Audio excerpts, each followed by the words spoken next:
All right. Good evening, everyone, and welcome to the Phins Talk post-game show here on FTSN. I'm Bobby Phins Talk, joined in the shadows. Phins stands in the shadows tonight as he is traveling back home, doing his dadly duties. But we are here. We could be joined by a special guest, soon, I think. So we'll wait on that. But until then, it's me and Finn Stanza. Uh, Wishing we could talk about something better. It almost looked that would be the case. But of course, Dolphins being Dolphins, the Dolphins fall to 1-5 after losing 27-29. If everything that could go wrong was going wrong, Tua was giving balls away. Devon Achane, give him his flowers. The dude is amazing. All the love in the world. But the game was just back and forth, just a load of crud. And finally, in the final game, the final drive, or not really the final drive, but the drive before the Chargers game-winning drive, the Tua was, got the ball where it needed to be. It was perfect. You look at the time, I told my son, I said, all they need is a field goal. I said that they have one more timeout.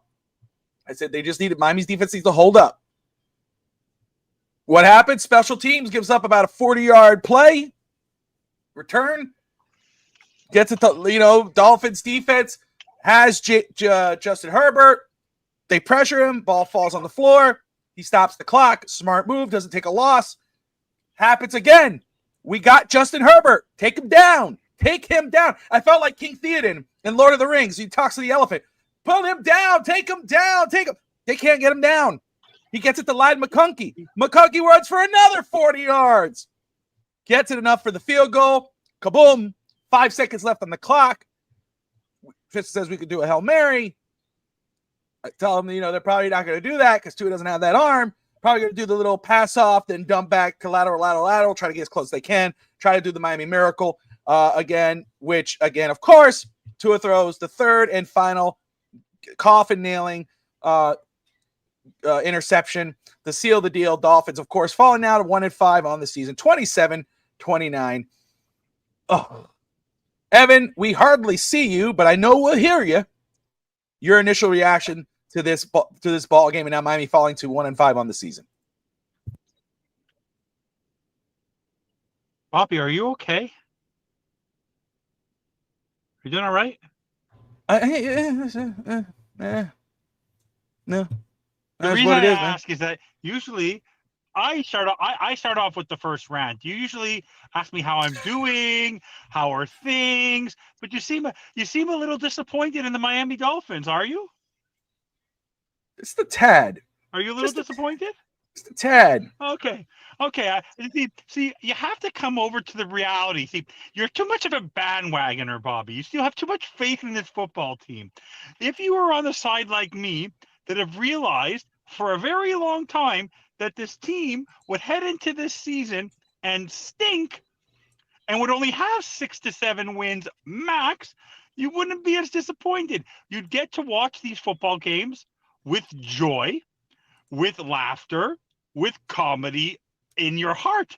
Because if you already have the expectation that they're going to lose, even though you want them to win, you won't be as disappointed. So you have to come over to the realistic side, the fact that the Dolphins were always going to put themselves in a position to lose this football game. Why? Because Mike McDaniel, once again, goes against what works. What works? Achane and Waller, and a little bit of Jalen Waddle. What did he do? Julian Hill had more receptions than Darren Waller. Waller was open for miles. He never threw the ball to him at all during the game. We relied on Achane every chance we got, and because they tried to force the ball into Achane, who had a phenomenal game and a phenomenal talent, phenomenal player. Superstar player, was great today. 100-plus yards, good receptions. That Tua interception is because he tried to force the ball to a place where Achane should not be catching the ball. Achane should be catching the ball in space or should be catching it outside the numbers. He is not a slot receiver. And where he threw it was the wrong place to throw it, so that's on him. Why am I in the dark? because the Dolphins are in the dark. If you look at that football game, I've never seen so much aqua, empty seats in my life. The stadium was empty for fan club weekend. Dolphin Thirsty was at the game with him. He goes, the atmosphere in here sucks. The feeling sucks. They have chances to take leads. Tua turns the ball over. Rasul Douglas has a great game. They can't do anything. The defense shows up. Then the offense craps the bed. The defense did everything they could. But then finally, when the offense has to do something, the defense can't hold it. It doesn't matter what happens. And what did we talk about, Bobby, in the pregame show? What's the key thing we talked about? What did I say? You have to learn how to take off and you have to learn how to land. And what happens in between? Autopilot. And it was already a bumpy takeoff. It was a turbulent ride. Then you got all excited because you got to hear that your final destination, you're about to land. And then when you're about to land, you lose a propeller. That is the Miami Dolphins in a nutshell. At one point, I saw Mike McDaniel get a little upset at one point, maybe once. But for the entire football game, Mike McDaniel was in his play sheet again. Anthony Weaver in their play. You want to know what pissed me off most of the game? You know what I didn't laugh? I didn't laugh when Tua Tagovailoa laughed when he threw that interception with almost no time left. I don't know if you saw it. Go watch it. And then the man walks into the press conference and starts spewing the fact that people are showing up late to player-only meetings. And Mike McDaniel then says, it's not responsibility. He's like, extra credit, Bobby. You don't have to come. It's extra credit. And I know. We're going to talk on that. Right away, what's his that. name? Jordan Brooks.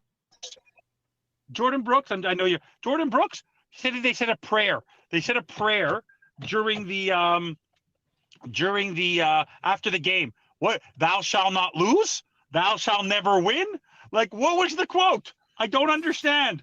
So all I could tell you, I know I have to, but overall, this game was a carbon copy. Once again, this team shows instead of being 5-1, they are 2-3. Sorry, they're 1-5.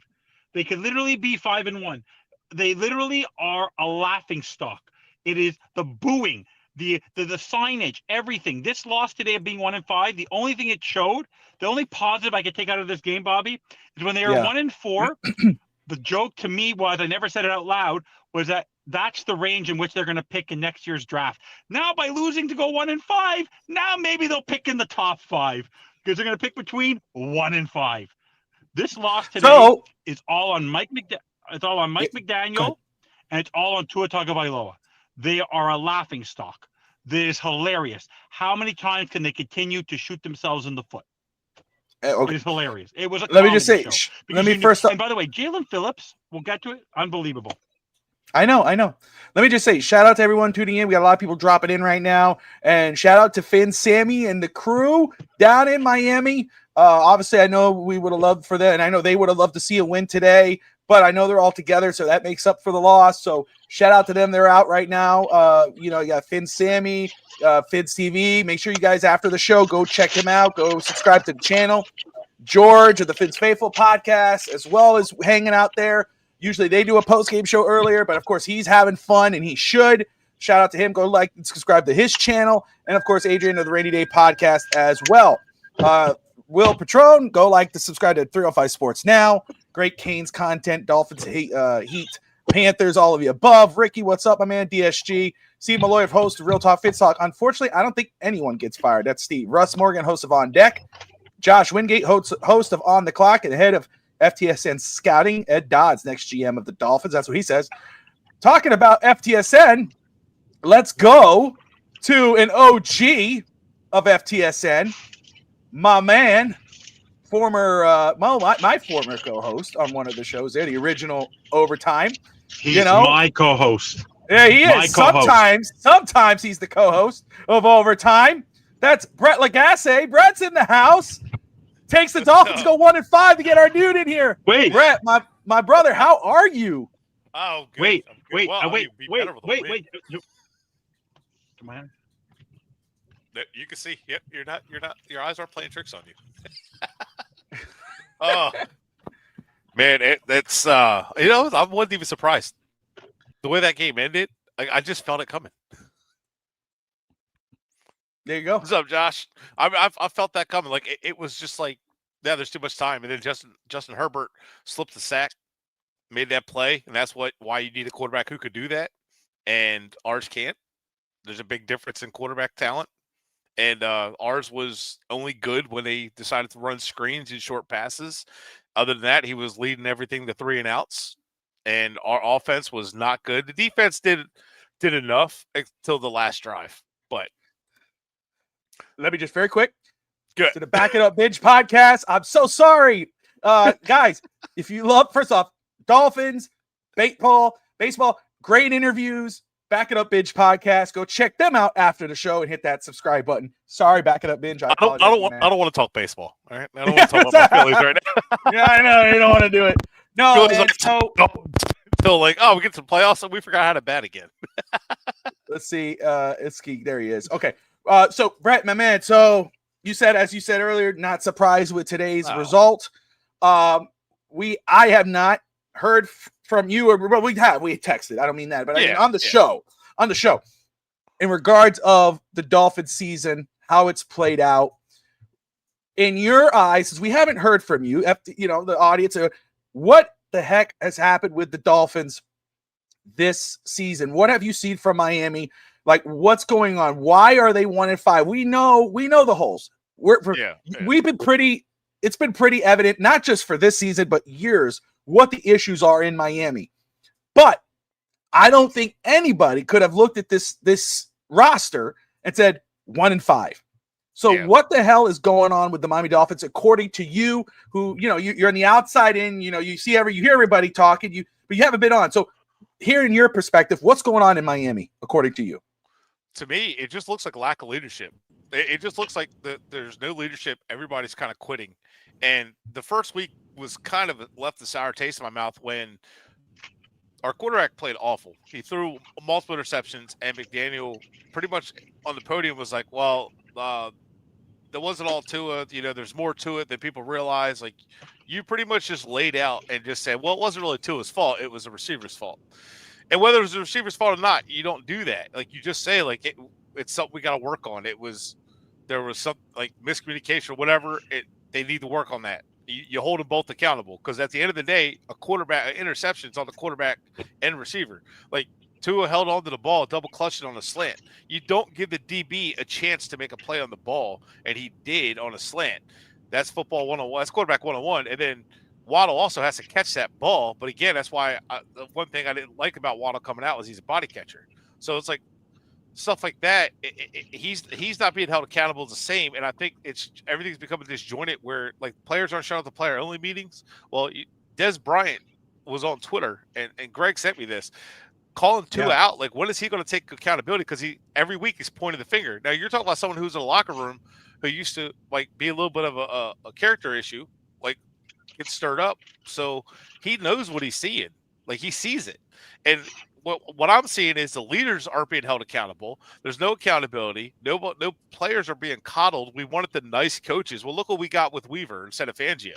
And look who got cut anyway. People said that Fangio didn't care about certain players. Well, then we ended up cutting some of the players he didn't like, and then we ended up rebuilding the linebacker core. Fangio disliked the linebacker core. And then we go and fix the linebacker core now. And the linebackers, talent-wise, aren't bad. I'm not a huge fan of Dotson. I think Britt played a lot better than Dotson did. Britt was all over the field making plays, and yet he doesn't get on the field. Gay doesn't see the field as much as he should.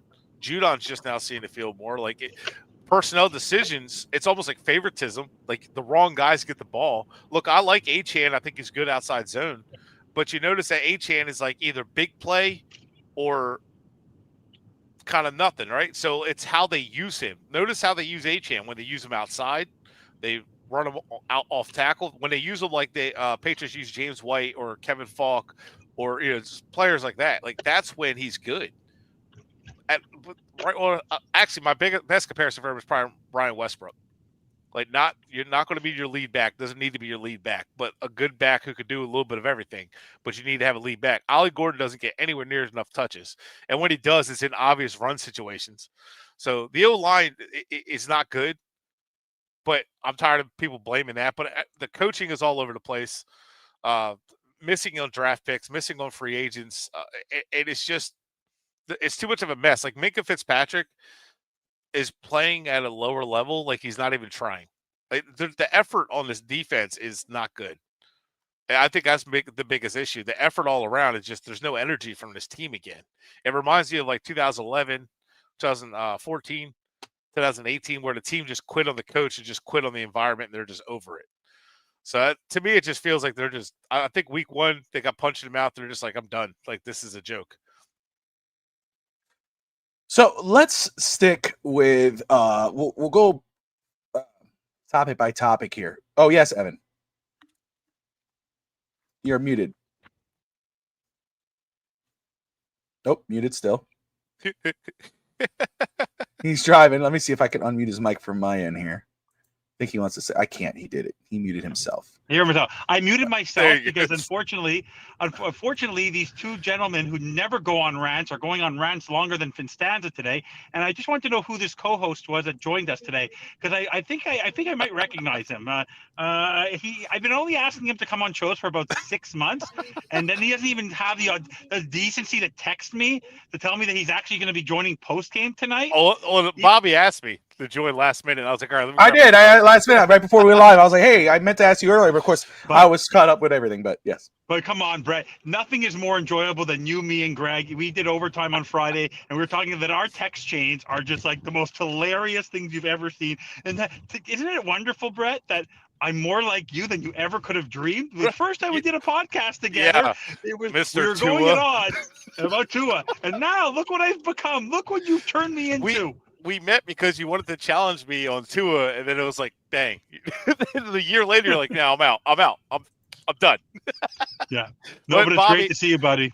You know how I felt about Derwin James in 2018, and we got Minka instead, and then Derwin's making plays. Evan texts goes, Brett always said Derwin sucked and that Minka was better.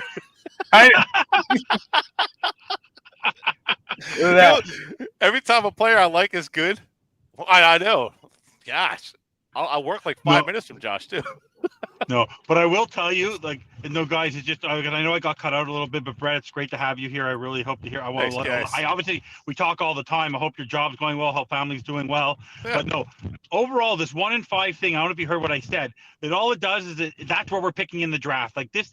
And I know how. By the way, I just want to reiterate a lot of what I've learned. I give Greg a lot of kudos, but Brett's also a great teacher towards me, and that's where a lot of my knowledge has come from as well. So I praise Brett as well. Like, the guy just knows what he's talking about.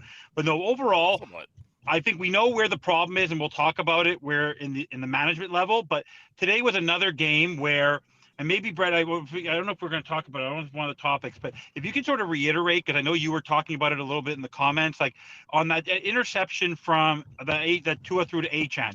Like, that's not a place where Achane should be getting the ball. He should be getting the ball in space. Yes, he ran well today, but they're not utilizing him. Like, where was the use of Darren Waller? He was open the entire time in that end zone, but Julian Hill getting more receptions than him. Like, how do you stop using your 6'6" tight end that's been going so well? And anyone who thinks that Jalen Waddle had a great game today, he struggled to catch every football that was thrown at him today. And half the balls were actually over his head because people talk about Tua being accurate. Oh, my God. But overall, like, Achane was phenomenal, but I really would like you to take a minute because you haven't been on. They're misusing Achane. They don't use him properly. Yeah. Well, they overuse him is the problem. Like, the off-tackle run with the double pull, with the center and guard pull, and that was great. Yeah.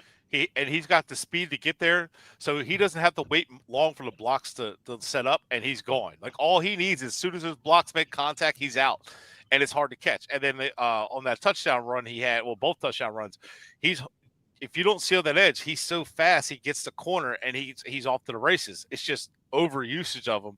But if you notice where he's effective is when they're using him in the short yardage, when they're using him in like short passing game and an extension of the run game.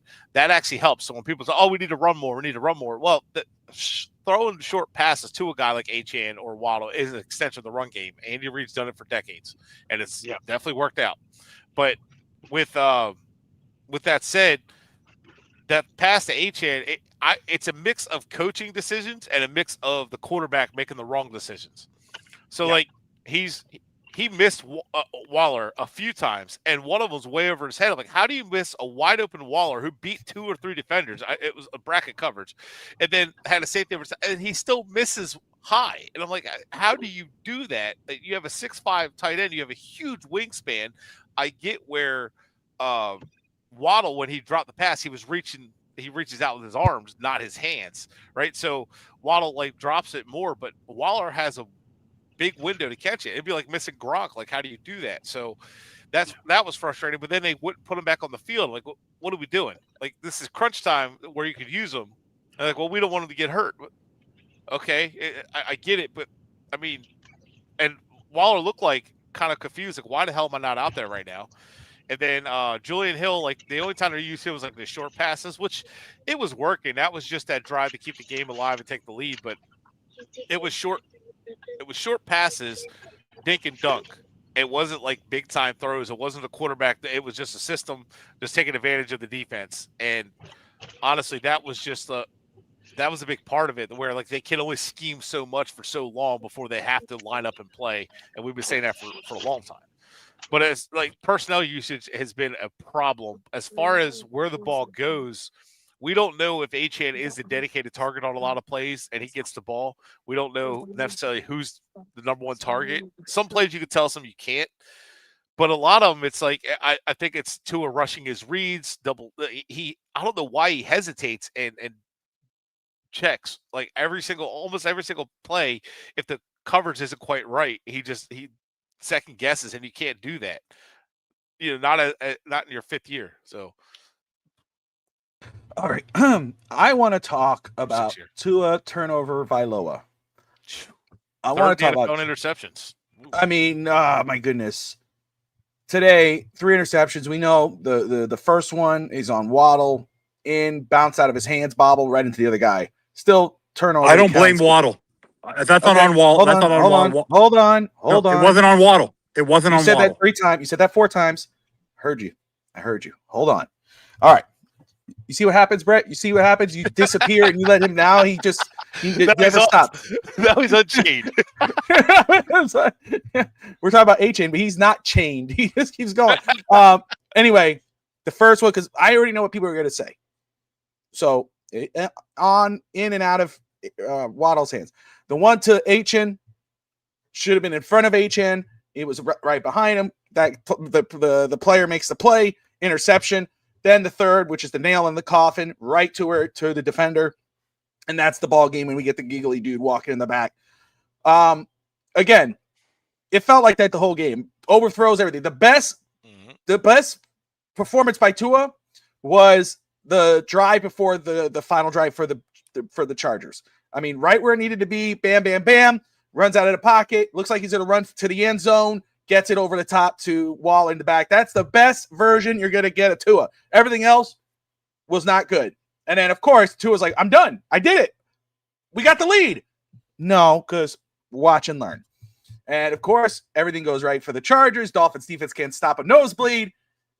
Tua comes in. Now, 5 seconds, we all know more than likely he's not gonna Hail Mary it. We know he doesn't have the arm.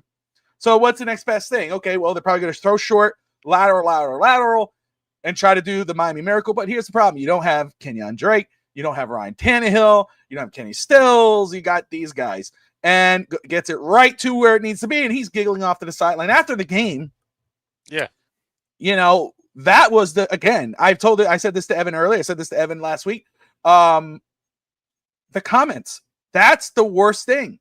Dude, shut the hell up. Shut up. Mm-hmm. I mean, after the comments he said earlier about players being late or just not showing up to player meetings. I mean, again, doesn't take accountability, throws it off to someone else. When really he just told on himself that players don't respect your teammates. You're the franchise guy, quote unquote. Your own teammates are not showing up to meetings. They don't respect you enough. And then you're telling on the coaching staff because the players don't have a respect enough to try to make themselves get better. We understand because McDaniel came out and goes, oh, well, they're showing up to our meetings. That's really on Tua. And I think he's just trying to call guys. No, dude, that's on you too. Your guys aren't willing to do the work to get better. We know that's a player-only meeting. I know you're not involved with that, but that's not a good look. That means your guys are not in it. Go ahead, Brett. No, I was agreeing. Like at all. Like it's not a good look. Like Andrew Whitworth said that. Oh, yikes! That's on you, bud. As a team leader. Oh yeah, no, everybody, listen. Let me just read his first. I'll read some of these comments from Andrew Whitworth, the former left tackle. Emmanuel Acho. He says the Dolphins, after saying these comments, listen to these comments. These are reactions to what Tua said. The Dolphins have to fire their coaches after these statements. Tua also just incriminated himself. He doesn't have the respect of all his teammates. If players are skipping player-only meetings, there is not a healthy reverence of leadership or authority inside those walls. Let me get to some of the other ones there. Evan brought up Des Bryant. I think I have his stuff in here too. Let me read here. Give me a moment. Andrew Wolf, that's on you, bud. After those comments, Kurt Warner saying, let's see, being a pro means you have to set the standard that you have to have a standard that holds yourself accountable to. To blame someone else for your lack of professionalism is a cop-out. Jeff Darlington, I am legitimately confused what it means for the team captain to publicly question the leadership involved in assembling player-only meetings. This feels like it warrants a more thorough explanation. So not only is he shitting the bed on the field, he is literally doing the same as a leader of this football team, because that's what he is. Doesn't matter who your quarterback is. Doesn't matter. He's the worst player. The team looks at him as a captain. This guy is supposed to be that. At least they push him that. He can't even live up to that. So it's not just his play on the field, which has been horrible this season. Horrible. It's also when he's on the microphone. Always. So, I mean, because Brett, you and I have gone year after year talking about Tua since he's been drafted. We knew where we stood with pre-draft. We were talking back then before that pick happened. Now we're here. We all know what Tua could be. Tua could play great. He could have great games. He could have good games. He could have terrible games. But he is who he is. He's an average. He's a Matt Hasselbeck, Chad Pennington type quarterback. Yeah. That's it. People go, oh, but no, he's not horrible. No, he's not a horrible quarterback. He could be good, but he's not elite. Yeah. He's not that guy. And this right here, this is not a franchise quarterback. When you hear things like that, that's not a franchise quarterback. It's easy to talk to the guys face to face. So, man, today's game from the very start, again, I'll give Tua the credit of that final drive, meaning the drive before the Chargers drive. That was pitch perfect. Bam, bam, bam, bam, bam, bam, bam. Had to get shut up. Had to get it where it needed to be. Got the touchdown. But everything else, like people go, oh, that's on the defense. No. Do you forget about the two other interceptions? Did you forget about the other time where you're not scoring on drives? You're just letting it all falls into it. Yep. So, Brett, I'm going to let you go. Then Evan will get back in here. Evan finally has some light. He's in his home space. He'll be good to go. But before we get to Evan on Tua turnover Vailoa and his thoughts on the game and his comments after, Brett, your thoughts on Tua's today's performance, Tua this season, the regression, at least do you see a regression? I see a regression. But his thoughts today, his regression, and the comments he's been making post-game. Well, so, Weaver needs to be fired. It don't fix shit, though. Sorry, don't fix nothing. But, he's regressed, and in a lot of ways, last week, he needed to have a game-winning drive. I know the defense fell apart. They gave up a 17-point lead. However, this team's been outscored. I can't remember the number in the fourth quarter, but it's like a negative 30 in the second half or something like that, point differential. It's insane. So this team has struggled to score in the second half. The offense, which has more higher paid players on offense than they do on defense, has been awful. And his footwork's been lazy. The game-winning drive on that ugly throw to end the game, if you look, his feet weren't under him, and he just let the ball sail. And nobody was coming. It was a quick pass, something that he's normally good at, gripping to rip it. But with the game on the line, he fell apart. He just doesn't have that, clutch at all. He doesn't lead the offense. He doesn't lead, and I'm telling you, I think you could fire Weaver all you want. I think you could blame all the defensive players all you want, but I'm telling you, these guys are all mentally burnt out, and I think it's because Tua's being babied and coddled and gets away with like everything, and everybody else is blamed, and I think everybody's just burnt out. Tyreek came here trying to hype him up, and then Tyreek got burnt out, and then everything started happening. Tyreek was being called out in the media. And now he's calling the leaders out, which he's a captain. He is the team leader. I don't care what team you're on. The quarterback is usually who people look at as the team leader. And if they can't look at it that way, they don't trust in him. And with McDaniel publicly blaming other players for that, it's not a good look. He's got 7 interceptions, third in the NFL in interceptions. I forgot how many fumbles he has, but you're looking at probably leads the league in turnovers or just about for quarterbacks. So he doesn't hold on to he's been bad, and the offense has been bad. The defense has equally been as bad. It's just the entire feel just feels like a mess. It just feels like no one's on the same page. It kind of feels like everybody's blaming everybody. There's finger pointing, and it's happened already. Well, the thing is, all right, I like this. Why are we blaming Tua? Why the hell did we throw everything away, gut the roster, and go on a rant, tank for Tua, or we need the number 1 overall pick because we need a quarterback? Why does any team blame a quarterback when they struggle, when the quarterback is playing bad, yet in the same breath, when you don't have a quarterback, you're willing to lose every game so you can get the number 1 pick to get the best quarterback in the draft? Because the quarterback makes a difference. You don't believe me? Go look at the Giants. All of a sudden, the Giants' defense looks good. All of a sudden, the Giants' offense looks good. All of a sudden, Dayball's like looking like a freaking awesome ass coach. You know what I mean? Like all of a sudden, his offense is clicking. So like, yeah, you have situations like the Colts, which they're catching fire right now, but that's not a long term, and they know it. That's more like Alex Smith with the Chiefs. That's not going to be a long term thing.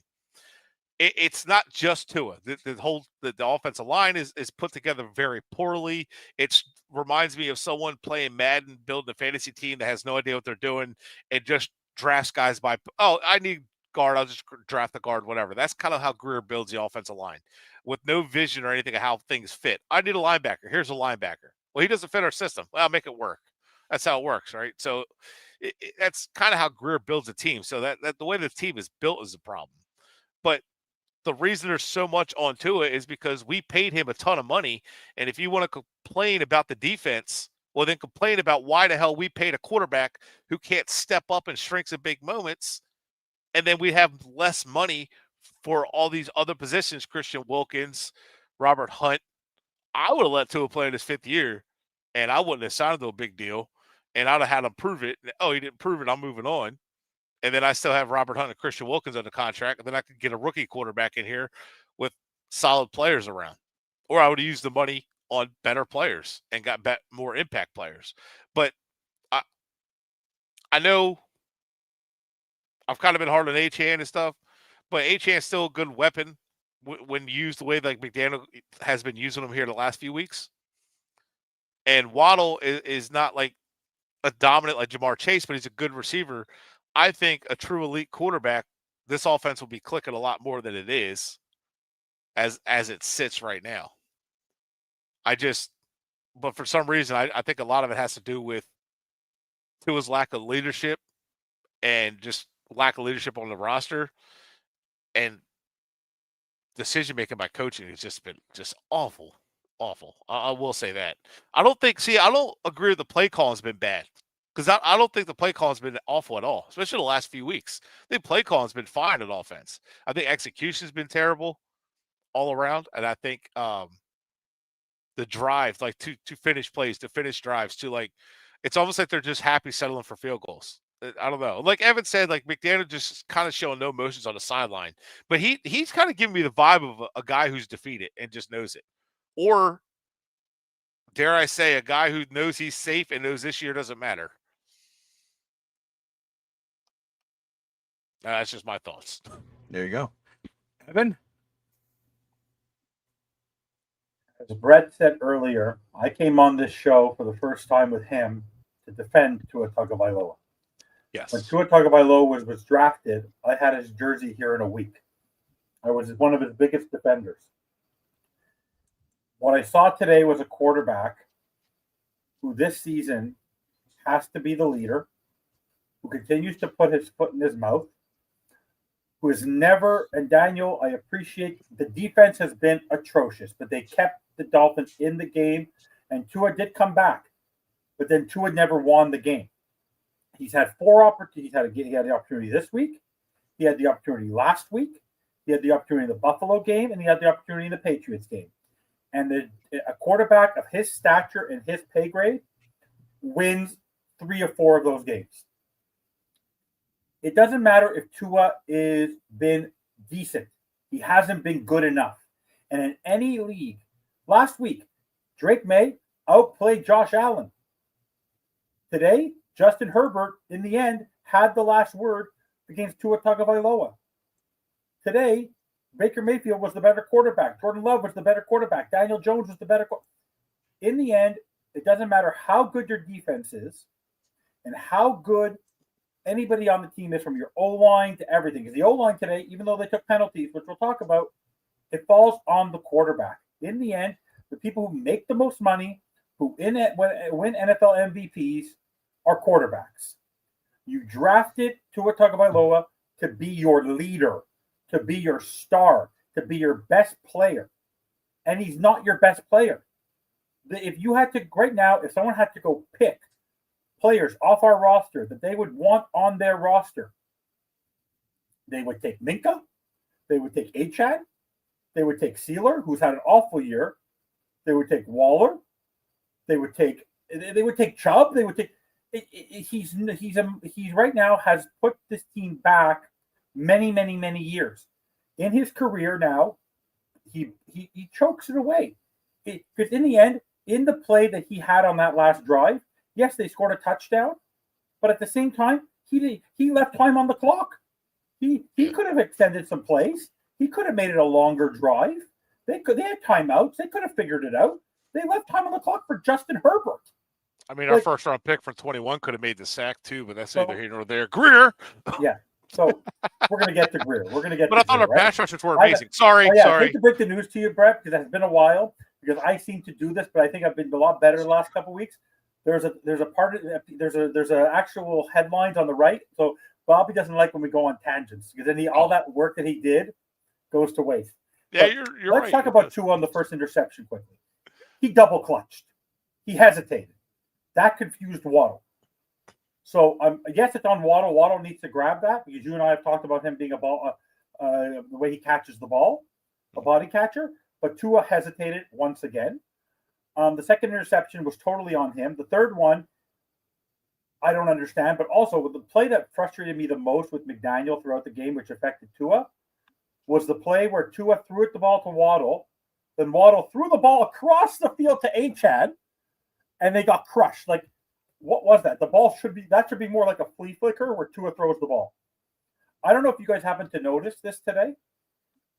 Every time Tua got rid of the ball, which is I want him to do you see how much effort he has to do to get rid of the ball, to try to get it out of bounds? And most of the time, it doesn't even go out of bounds. It bounces inside the zone and then bounces out. The catch on Waddle that he bobbled in the air and then landed with it was underthrown. Mm-hmm. Every ball is underthrown. My problem with Tua right now, he would be a great quarterback in the Detroit Lions system. He'd be a great quarterback in a lot of systems. He's a great ball distributor. But unfortunately, he's the quarterback for the Miami Dolphins. They built the team around him, and he can't perform. He can't perform. Right now, he's become the level of Trent Dilfer, Rex Grossman, Kirk Cousins. He's that level. Like, he's not a leader. And him and Sealer continue to not act like leaders. Achad is basically carrying Tua throughout these games. And what continues to bother me is Tua doesn't show any anger or accountability on the sideline. Like, he doesn't even slam his helmet. The man, if I made that mistake at the end of the game, I'd be breaking my helmet. The defense actually kept him stop. You guys know the defense is awful, but they also, after his poor interception, at least held on to the ball to stop the ball. They stopped the Chargers so you can come back and actually get a comeback a little bit. One part you haven't shown there, Bobby, which was the play for me that was the most moronic play of the game. What does Tua have to do? Defense does also every game. Daniel, and Brett, please defend me on this. And a lot of the games, Tua's had the ball in his hands. 6 consecutive punts against Carolina, Daniel, is not on the defense. 6 consecutive punts is on Tua Tagovailoa. But if I got a quarterback being paid $50 million, there's no one, Daniel. I have Daniel, against a team like Carolina, Daniel, we better be able to score a touchdown. The highest paid player on the team is who on the defense is who? Minka at $15 million a year for 1 year. Tua's making 4.5 times what 3.5 times any player on the team on defense. Yeah. It's totally unacceptable. So for me, Tua right now is crapping the bed, and I said McDaniel would not be good for him, and he's not. He's a disaster. So I'm going to say this, and we'll move on about the Phins not being able to close games, whether that's offense or defense or all the above. We'll go through that very quick. Then we'll get into our defense because I want to make this very, very clear. The Dolphins are where they are not just because of Tua Tagovailoa. I think we all have admitted that. He's not the problem in Miami. He's part of the problem, just like he's not the solution in Miami. He might be, it's bigger than him, the issues in Miami, but he's a part of the issues. I don't know, he came back. Coming back is winning. Coming back is getting the job done. Courtney, what's up, girl? Doll's Diaries in the house. Hope you're having an amazing time, minus the loss, of course. But my dear, I hope you're having an awesome time with the crew down there. Oh, what are we? Me and Brad are chopped liver? I came on Doll's Diaries. I've been so well behaved. I don't get a hello. Ain't nobody giving it. No. Yes, Brett Legassi is here. Todd, Brett's here. She forgot who I was. Yeah, that's right. Look, man. Look, the defense is horrible. The defense is terrible. We're going to talk about the defense. Yeah. But we're talking about the 3 turnovers. The 3 interceptions. Oh, but Waddle bobbled it. We know we're going to hear that. Yeah. Oh, but the defensive guy made a play. No, it should have been ahead of Achin. It should have been ahead of him. It wasn't. It was right where Achin had to turn like that. It got picked off. And then the interception. Which again, you could say, oh, but that was garbage time. He was just trying to make a play. Still an INT. Tua's not playing winning football. I think if anybody says otherwise, I can't help you. I can't help you. We know what Tua is. We know he could play great. He's had great games. We've seen it, right? He's been good. He's been average. He's been terrible because he's that guy. That's what he is. He's Matt Hasselbeck. Reincarnate. He's Chad Pennington, reincarnate. That's who he is. In order for the Dolphins to win with Tua at quarterback, which they could, but in order for that to happen, the defense has to be great. In order for that to happen, the receivers have to be great. In order for that to happen, the run game has to be great. In order for that to happen, the offensive line has to be great. Everything has to be perfect for Tua to be good. Yeah. He's not the guy who's going to say, hey, you guys, man, our defense is trash. This is trash. But hey, we're still, man, we're in the run. We're on the play. He's not elite. Elite guys do that. He's not that guy. Joe Burrow with a terrible offensive line took his team almost to the Super Bowl. Almost won the Super Bowl. They almost did it with a horrible offensive line. Joe Burrow did. Tua's not that. We've said it since day one. Everything needs to be perfect for Tua to succeed.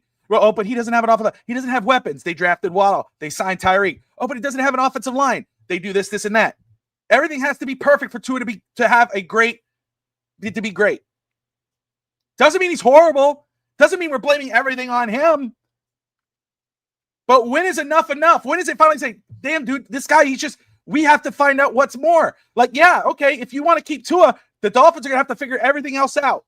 Or you're going to say, you know what? Let's cut loose, or not cut loose, because you already paid him. McDaniel, who is praying people forget that McDaniel was the one who pushed Chris Greer to finally extend Tua. Now you're locked with him for at least another year. Doesn't mean you can't draft the guy. But let's stop pretending that Tua is anything other than what he is. He's just a guy. Bridge. He's a bridge to the next guy. He's your for now quarterback. That's it. Doesn't mean he's bad. Doesn't mean he's terrible. But stop pretending the Tua was great. And what fantasy world are we talking about here? It's the same thing as I'm reading online. Some guy says McDaniel's the best quarterback since Don Shula. What are we doing? What are you smoking? That's some good. What are we doing? Let's see here. Actually, Bobby, you got it backwards. If Tua isn't perfect, team can't win. Defense is atrocious. Roster is atrocious. If Tua isn't perfect, team can't win. There's not more I could say. Well, I mean, because anyway, go ahead.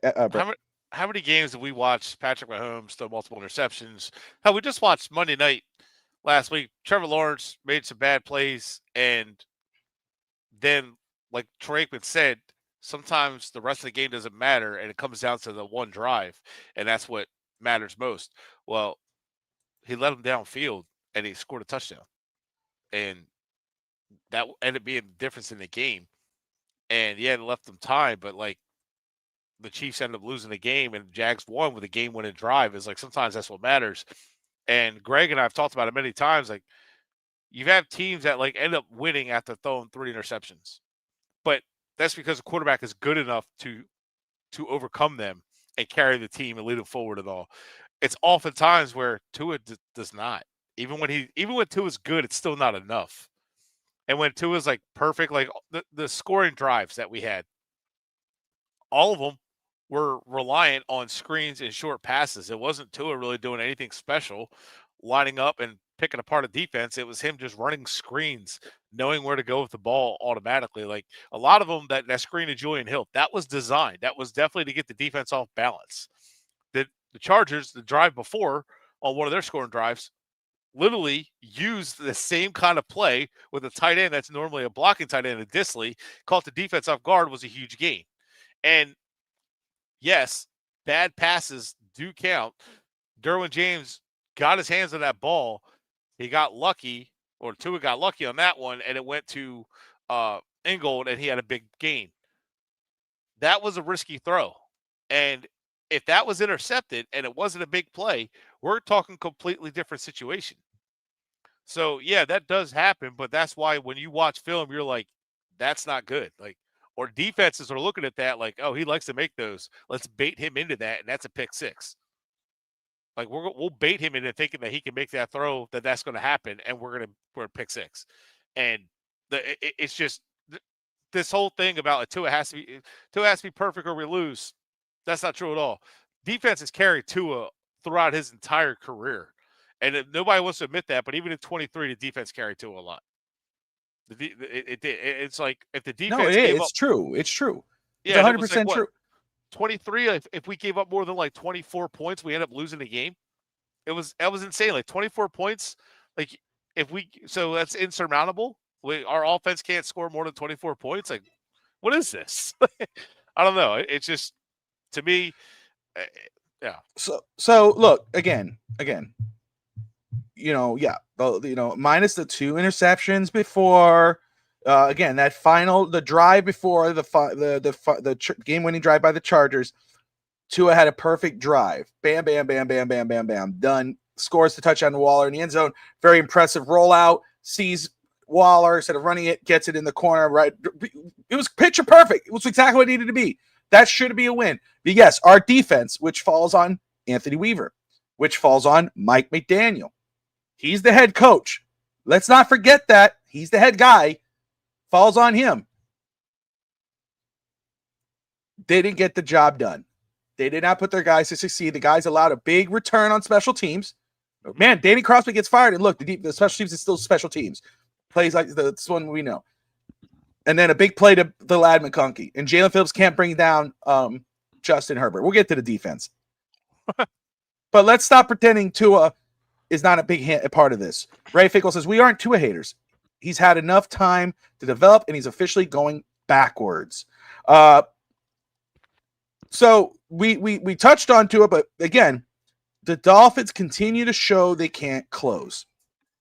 They can't close games. They had a 17-point lead against the Panthers. They take the foot off the pedal. They make their mistakes, blah, blah, blah.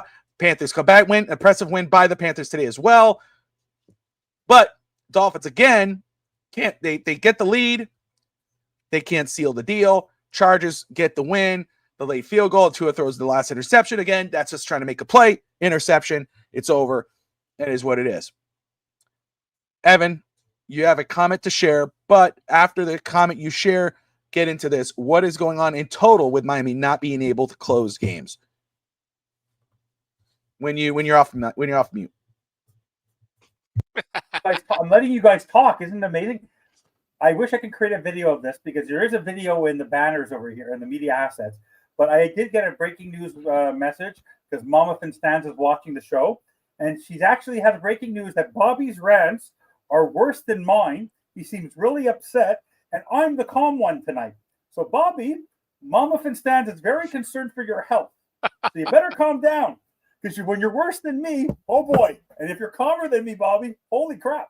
But you see, the difference is that I've been listening to my Zen masters, Brett and Greg, for the last 2 years. And for some reason, they've converted me. Ooh.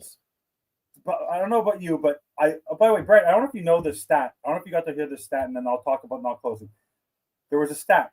Do you know, since not counting this year, that the Dolphins have only have 20% of their draft picks since 2019 on their roster, when the average is 55% for the rest of the NFL. Yeah, I commented. Isn't that crazy? Isn't that bananas? So talking about not being able to close. Okay, the reason why this team can't close is because of the lack of understanding of time management from Mike McDaniel, knowing the limitations of his team, leaving time on the clock, the inability to sustain drives. Aaron Brewer today with 2 massive holding penalties. Larry Borum getting penalized. Then you have Jonas Savanaia getting totally like a turnstile. And I think it was Patrick Paul that should have been called for the holding. I think. But Brewer also was getting called. Yeah. But Alec Ingold missing a block. Like Alec Ingold completely missed a block on where Achane got completely crushed. It's for the moment. It's literally not knowing that when there's 4 or 5 minutes left on the clock and you're going downfield, you don't leave time for capable quarterbacks. And where your defense proved last week, Bobby, and your special team has proven that if you leave them even 20 seconds, they can blow it. So Tua had to close it because all they needed today was a win. It didn't matter how they won. It would have given them that little boost of confidence. The problem with not closing is there's no lack of urgency. Like, I'll give you an example. So today, when the defense was going back onto that field, they should have had a close-up of Anthony Weaver and Mike McDaniel talking to the defense. No, Mike McDaniel's still on his play call sheet. Anthony Weaver not talking to his defense. Nowhere. One thing I will agree with, though, Brett, I know you don't love Dotson, but Dotson is the green dot player. The communication, I don't know if you saw that early in the game where they took the penalty, where they had 12 men on the field. Like, the lack of discipline of this team, Bobby, is the reason why they can't close. It's knowing the time and manage the time on the clock. It's knowing where to be on certain plays. Because Rasul Douglas had a great game today. We'll talk about the defense. But it's the moment. The moment gets too big for the Dolphins. We've seen this. 8-3, 8-8, 8-3, 8-8. Playoff games, trying to beat Buffalo at home. You could win the division. No, you can go get the number 1 seed in Baltimore. The Dolphins, anytime in the Mike McDaniel era, they have had the opportunity to close. It didn't matter if it was Weaver or Fangio, who had the Sharman defense against Tennessee. In the end, there's been one constant. And by the way, Bobby, as much as we ripped Tua Tagovailoa, since 2022, there's only one Iron Man on this team. It is not Anthony Weaver. It is not Tua Tagovailoa. It's not Jalen Waddle. It's not Tyreek Hill. It's not Zach Sealer. It's not Minka Fitzpatrick. It's not Cater Coe. The only person who has been to every single solitary game on the coaching staff, besides John Embry and Frank Smith, but those guys aren't the head coach. The head coach has been a witness to this since 2022. He is the constant. And I'm sorry, when a CEO of a team is not performing well, the board of directors needs to can his ass. And as long as he is the head coach, they'll never be able to close. Because when have they ever closed the game? Like I said, and I'm sure, Brett, being in the Air Force, thank you for your service that you've always had. Yeah. But I said this earlier, I'm sure you heard it on the game. I talked about being on autopilot. That if you don't know how to take when you check planes, the easiest thing that the flight itself is not difficult. It's taking off and landing.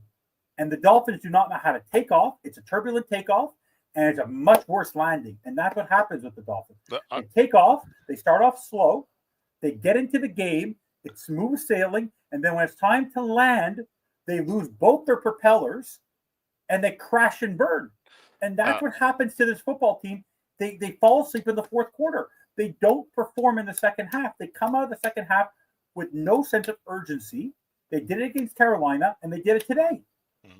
They can't close because they don't utilize their weapons. The fact that Darren Waller wasn't used at all today, except in the fourth quarter, is absolutely ridiculous.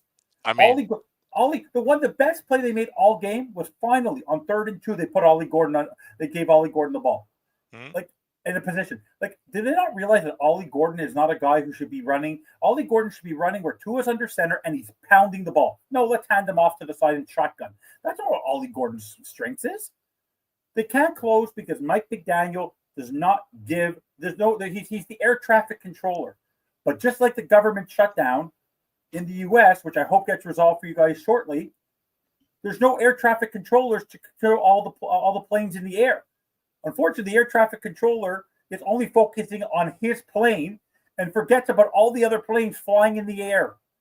And that's why they can't close, because Mike McDaniel is so focused on his offense, he forgets that there's other players on the field besides his offense, which is putrid. Brett? Well, if he wants to use airplanes as an analogy, we'll do it this way. The commercial industry has auto takeoff, auto land, autopilot, all that stuff, right?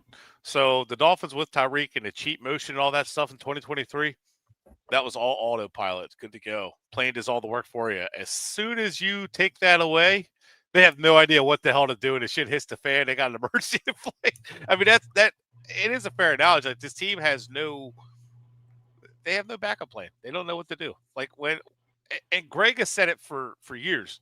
When they were looking to hire McDaniel, when he told me about the Shanahan system, he's like, yeah, it's creative, but it's gimmicky. It's all gimmicks. It's smoke and mirrors. He said, what do you do when the smoke and mirrors is taken away? Can you line up and play? And he said it when in 2023, the smoke and mirrors are great, and you're seeing all these bells and whistles, but at some point it's going to be taken away. And we saw that. The Chiefs took it away. Who else took it away that year? The Bills took it away from us. Anyway, the couple of games that we had, Philly took it away from us last year. Like, no matter what we did, like, the good teams started limiting us and keeping us from being able to execute. And at the end of the day, it was like, this team isn't talented enough to overcome. And it's like, well, we had all these good weapons. Yeah, but we didn't have a quarterback that could execute it. And we didn't have the execution up front. Defensively, our pass rush is so overhyped, so overrated, and it's been overrated. And it's just, the team isn't developed. And I also think that on a higher level, that this team is not set up for success. It doesn't set players, coaches, scouts, anybody. It doesn't set them up for success. Watch the stories about how Belichick set up the Browns and how the Ravens still do that. And I know they're struggling, but overall they do well. Look how quick the Giants are able to turn things around. We'll see how that goes. But good run organizations, the Packers, they set everybody up to be developed and take that next step. And whether it's front office people, players, it doesn't matter. And I really think the Dolphins just do a piss poor job of that from the top to the bottom. And my biggest fear, which we can get into this later, is will Ross ever change, and will he ever make the right decisions? So that's a discussion for another day. So we go ahead and get through some of these comments here. 305 says 305 Sports. Will says bad teams don't close; they find ways to lose. I am him says Chargers gave up 19.6 points per game. We put up the most points on them since this season. Put the most points on them this season without Tyreek Hill. Daniel says you could get rid of Tua tomorrow. We would still be 1-5. Aaron Rodgers would have put W's on the board. That's DSG. He has not let that go. Daniel says Greer should have listened to him. I wanted Scatterbo. We drafted the wrong running back. Tua wants Saban from Eric Rivera. Rafe says, you're right. Mike Daniel is stewardess of the plate and getting Cokes and peanuts for the players. So the plane analogy is going really well. I come up with good ones, eh? Scatterbo would scare Greer. He doesn't like physical players like that. That gives him nightmares. It's not even that. It's if McDaniel's the coach, Scatterbo wouldn't be getting the ball. Let's just be real. He'd be lined up at fullback though. Yeah. It was a great game. Put up a fight. All you can ask for. That's fair enough. Appreciate you tuning in. Yeah. I mean, no, again, but Miami has to close, right? This is a game you should have won. Should have won this game. You had it. Defense didn't do its job. And again, I still have a lot of love for Ollie Gordon, man. I still believe in him. Just the way it is. It's what it is. I do too. He just needs more touches. He needs more touches. Dolphins Thirsty in the house. Great to see him. You guys watching baseball, but hi. Appreciate you tuning in, brother. Talking about the defense not doing its job. Let's quickly get into it if I could find it. There it is. I don't want to skip it. Yeah. Let's get there. There you go. Okay, the Sherman soft defense. Man, how many yards did they give up today with the running back? They had the backup running back. Hampton wasn't playing, but they gave up 30 to him, just to him. Vitali, I'll go look, but Vitali, just so you know, they had multiple guys, but Vitali in his career had 179 yards rushing in his career. And today we gave up to him. I'll pull that up. It sounds like 129 or something like that. I'm gonna pull it up. I'm gonna pull it up right now. We gave up him 124 yards, almost 7 yards a carry. So here's the point with that Daniel has brought up, right? Because we were talking on Tua, and obviously, most fans, or at least it sounds like it, are about done. But Daniel brings up the point. Hey, you switch out Tua, you're still going to be 1-5. Probably true, especially with this football team, the way they're playing, because it does start from the top. Yeah. Starts with Greer, starts with McDaniel. I'm not gonna talk about Stephen Ross because he's the owner. It's not going to change him. What's the point of wasting my breath on that? He's the owner. Yeah. So I can't tell people, oh, Ross is the problem. Well, no shit, but we can't talk about it because he's on the. You can't change him.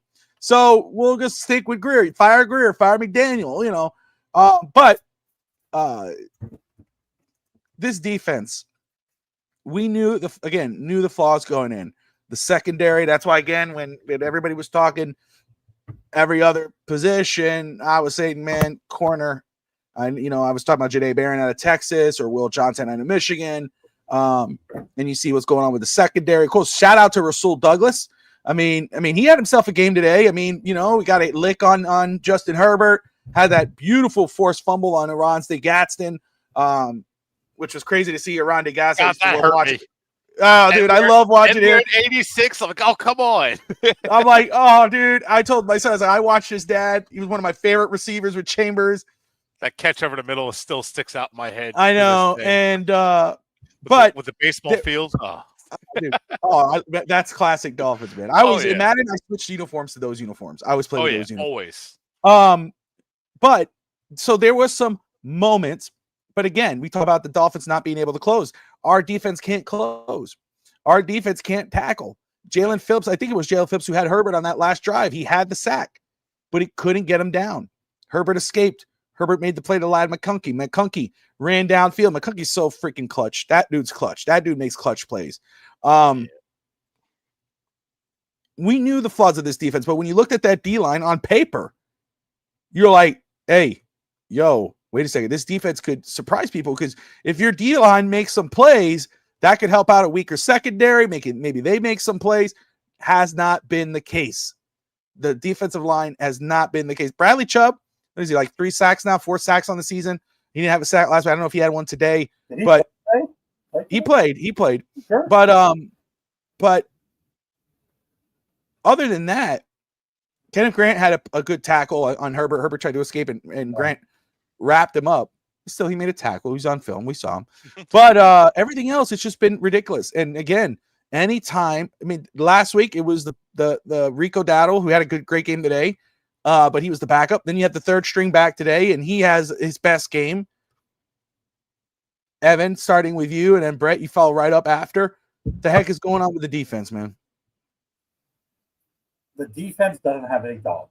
They have Jordan Brooks, but when a linebacker is your leading tackler running it all across the field, you're going to struggle. When you have no pass rush, when you have Zach Sealer, who had the support of Calais Campbell and Christian Wilkins, can't get to the quarterback, and the best play he made during the game was trying to get to Herbert on that play towards the end of the fourth quarter. Right now, Minka, like Brett said earlier, is doing what he can, but he doesn't have to do that much because the defense is on the first line of defense stinks. But I just think that what a difference happens when you have a star D lineman in Wilkins and a star D lineman either in Campbell or Jalen Ramsey to cover up a lot of things. The secondary, Rasul Douglas wasn't a problem today. Jack Jones didn't cause issues today. The secondary had moments, but in the end, I believe it's really the D line. Jalen Phillips on that last play. You're in your 5th-year option. The man needs to learn how to tackle. How many times have we seen him bang the ground that he missed the quarterback? How he did not take Justin Herbert down on that play is unacceptable. I don't care who the quarterback is. Justin Herbert is a very good quarterback. He's not elite yet. He hasn't won anything yet. But you have to make that tackle. I don't care if you are Jalen Phillips. I don't care if you're Chop Robinson. I don't care who you are. You had your entire body on him, and you couldn't bring him down. He swept you away like you were a gnat. It's unacceptable. But that's also the accountability of Anthony Weaver. Anthony Weaver does not have that iron fist I hoped he was going to have. He looks very happy when they get off the field. He does the clap. He does like the base. You know that clap? Oh, you did a good job. Yay. The Philbin clap? The Philbin clap? I always hated that clap. That's what they were getting. But unfortunately, Weaver is basically a subset of McDaniel with the lack of accountability, the lack of ownership. Jalen Brooks is doing everything he possibly can, but he can't do everything by himself. Minka's doing everything he can, but can't do it by himself. Ashton Davis is working hard. But when your players from Sealer to Chubb to Phillips to Robinson to Grant to Benito Jones to Matthew Butler taking a stupid special team. How many special team penalties? Can we talk about that again? This is the 3rd game out of 5 where special teams allowed the other team to go back onto the field because of a stupid special teams penalty? Come on, defense. It's a lack of accountability, and honestly, who do I put this blame on? I actually, as much as I put it on Weaver, I put it on Zach Sealer. Why do I put it on Zach Sealer? You wanted your money. You complained. You quietly fought it all off season. You didn't hold out, but you are the captain of that defense. It isn't Jordan Brooks. You are. You're the lead captain. There's multiple captains, but you're the lead captain. And with you are now proving to me you're Robin. You're no Batman. You need a 38-year-old man of the year guy to come save your butt. And before that, you had Christian Wilkins. Right now he's playing like the 7th round from Ferris State player. He's one of my favorite players, but he's no leader. Where is the passion on the sideline from him when his defense craps up the ball? Where is that person? Where is that guy on the sideline that they can go close up and yell at the defense? You telling me Ray Lewis or Ed Reed or Aaron Donald or players of that such or Chris Jones, mind you, are not getting mad at their defense? No one gets mad. It's kumbaya, my lord. The defense is supposed to be the physical, angry. They are soft. Like you said, Charmin soft. It is unbelievable. And it starts with the fact that there's no physicality coming from your D-line. It's ridiculous. It's unacceptable. And Weaver is bad. Weaver is not showing his moxie yet. But he's also limited with the players that he has. shame on Greer. But at the same time, how many times are you going to do this? The problem is when the defense steps up to try to keep the Dolphins in the lead, then they crap the bed when the offense finally comes back.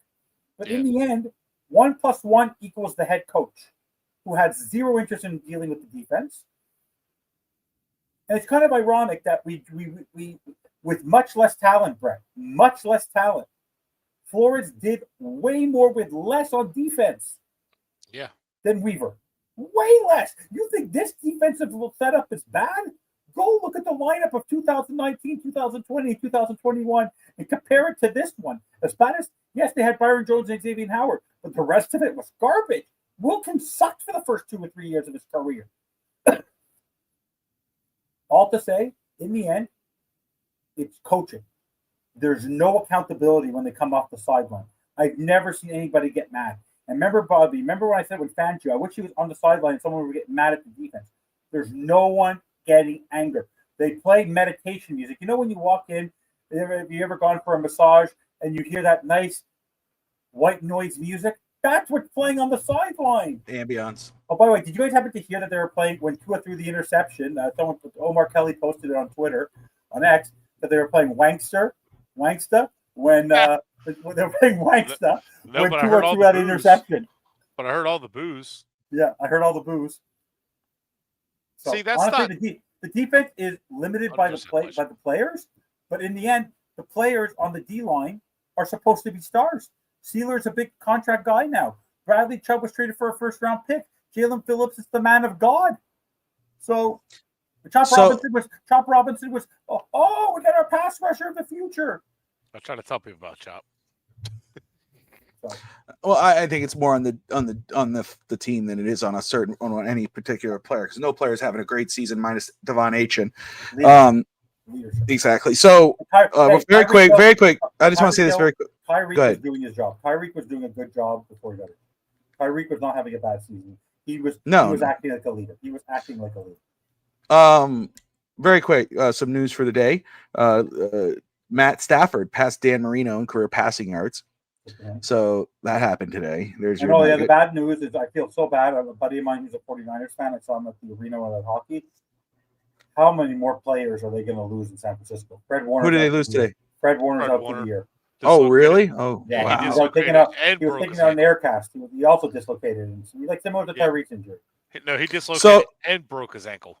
So Daniel kind of led us into our next topic, and you know it's going to take at least 2 drafts for the Dolphins to be relevant. The mother of all rebuilds is coming.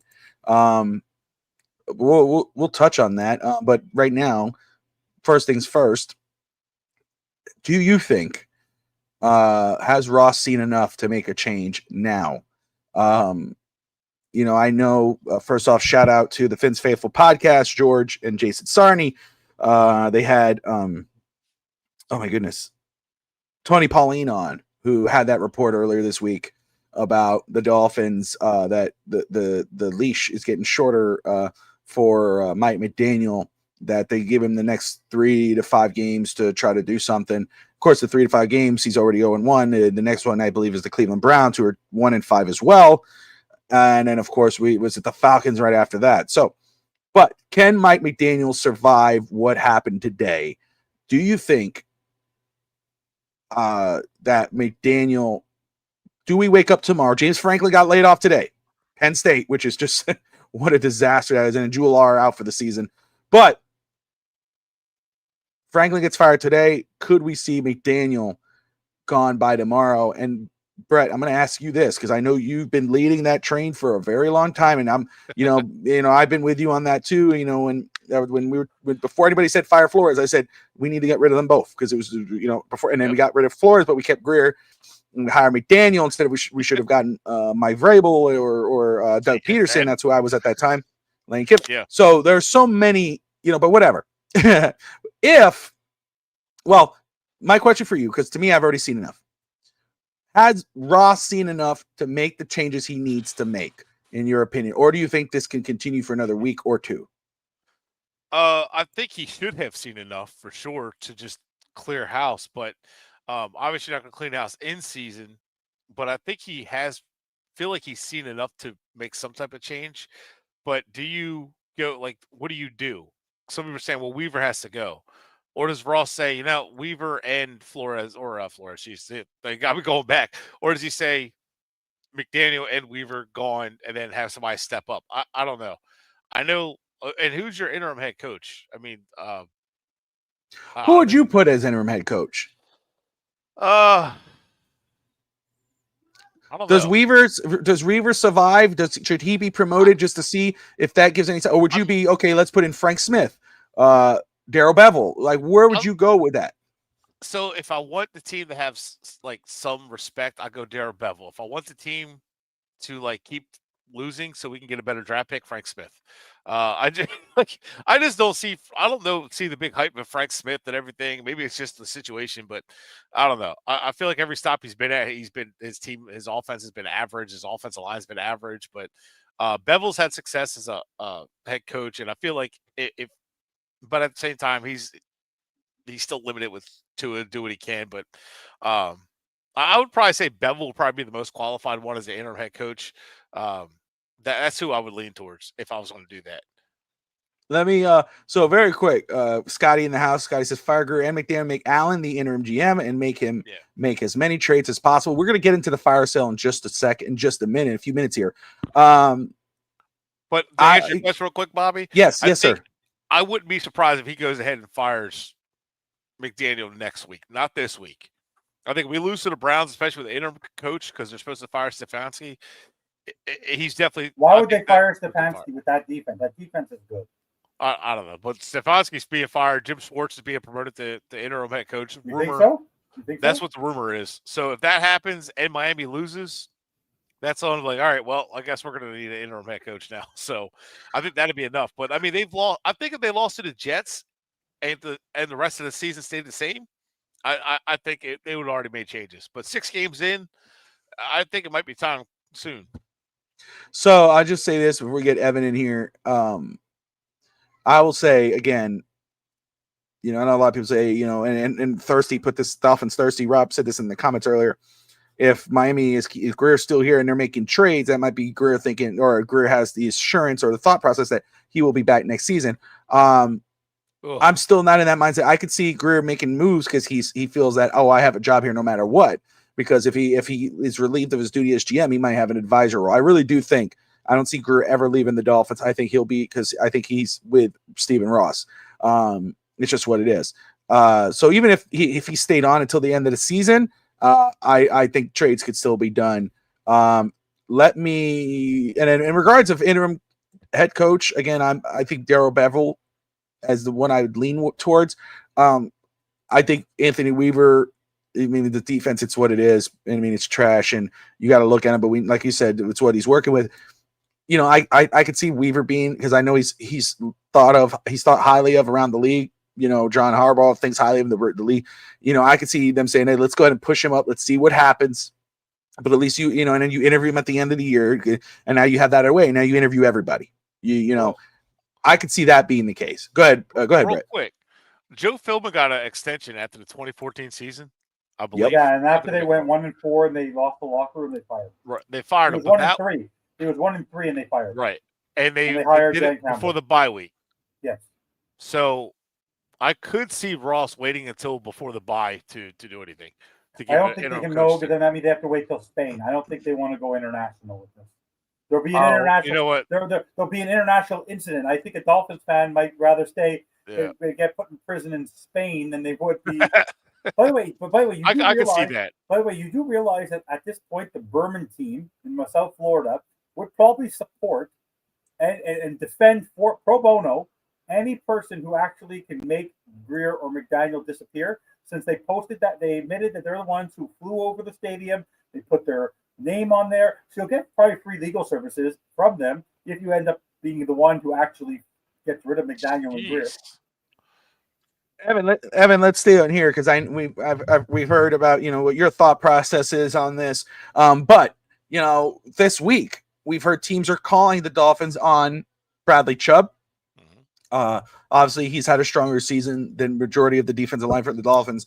But there's talk about him possibly being moved, and there's a lot of talk about a possible fire sale going on with Miami if it continues this way. And it's more than likely this is a steep hole to climb out of.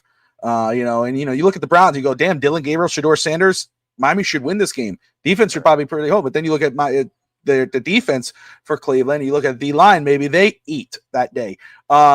So do you see a fire sale incoming? Do you see somewhere where, okay, Bradley Chubb gets traded off, this guy gets traded off? Like, do you actually, I think we're all pretty much seeing the end of the road for McDaniel. Greer's another story. That's a whole other discussion, even though we would like to see that. That's when we're all like, kind of like, but can you see Miami actually saying, you know what, let's just trade everything off. Let's get some draft picks.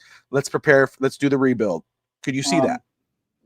I don't think that Stephen Ross could in good conscience, this is the one thing I don't think he can do.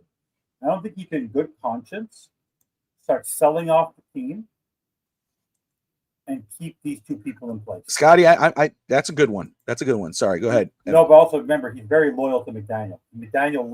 Embry left San Francisco.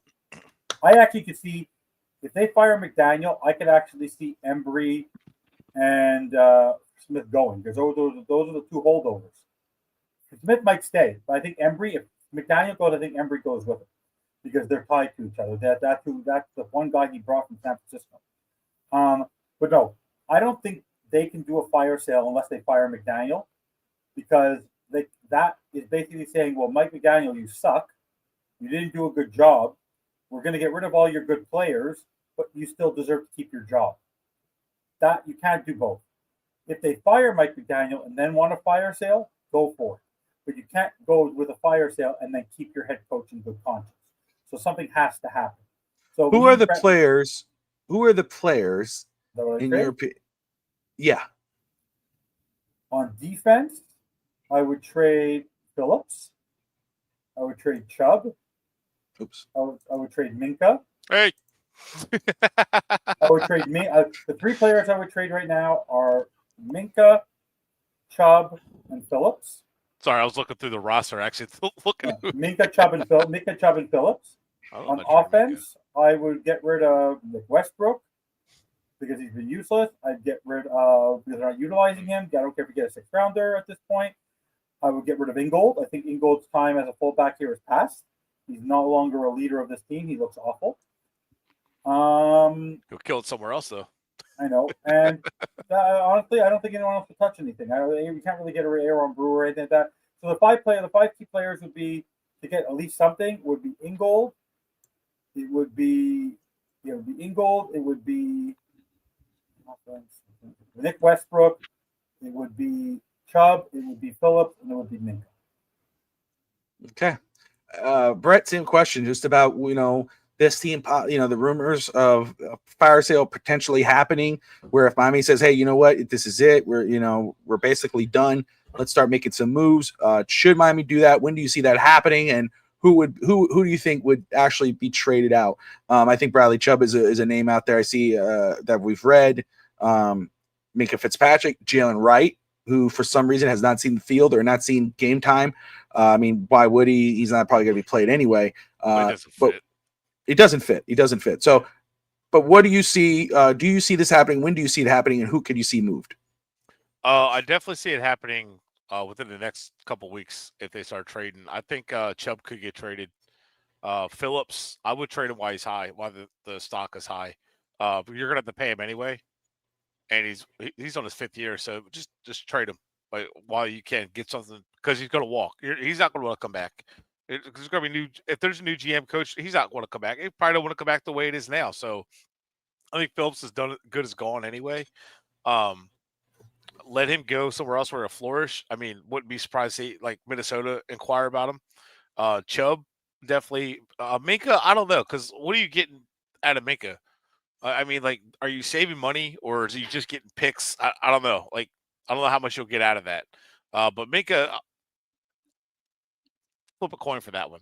But notice, like, we're like looking at guys who trade on defense. But if you're not going to use Willie Gay, might as well trade him.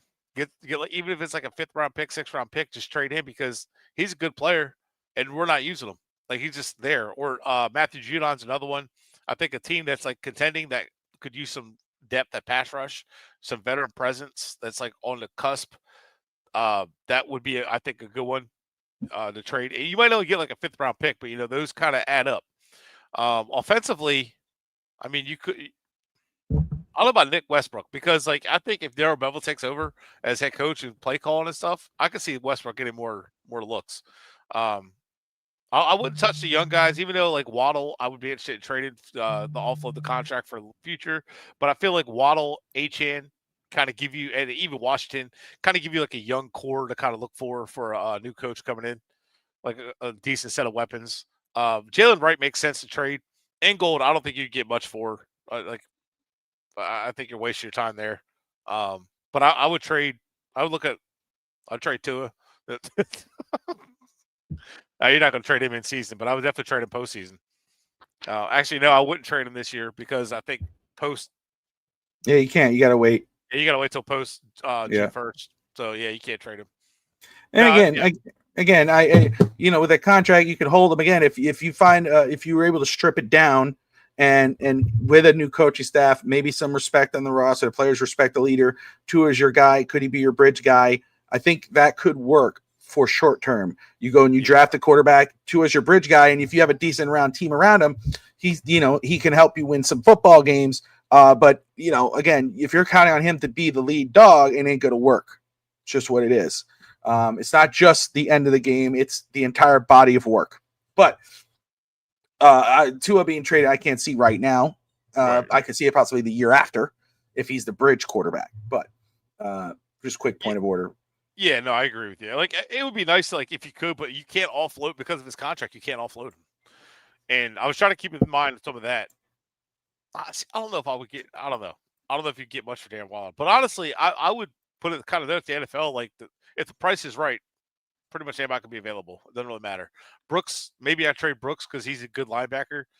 Dodson, I honestly, I know people like hype up Dodson. Oh, he's got but I question this coaching staff because I feel like they have their favorites and their coaches' pets kind of thing.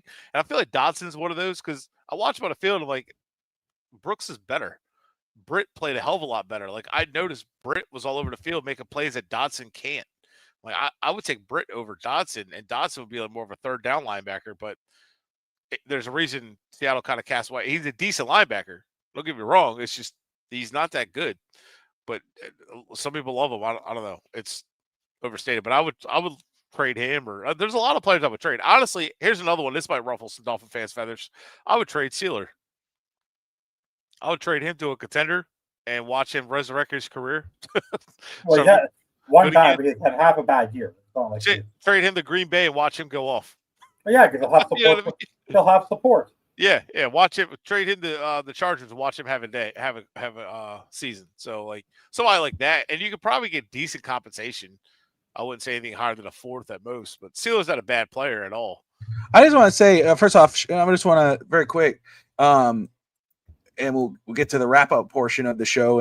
But I just want to say, first off, shout out to everybody tuning in right now, wherever you're watching from, whether that's on YouTube here, on FTSN or FTSN Extra, on Twitch, Twitter, Facebook, everyone who's in the comments, whether you agree or disagree, we appreciate you. I appreciate you guys watching. If you're new to the channel, hit that subscribe button. We have a lot of stuff on here, not just Dolphins content. We got a lot of Dolphins content, but we have Heat, we got wrestling, basketball, baseball. We got it all here on FTSN. So if you're new to the channel, we see a few new ones. I see a few new ones. Thank you so much.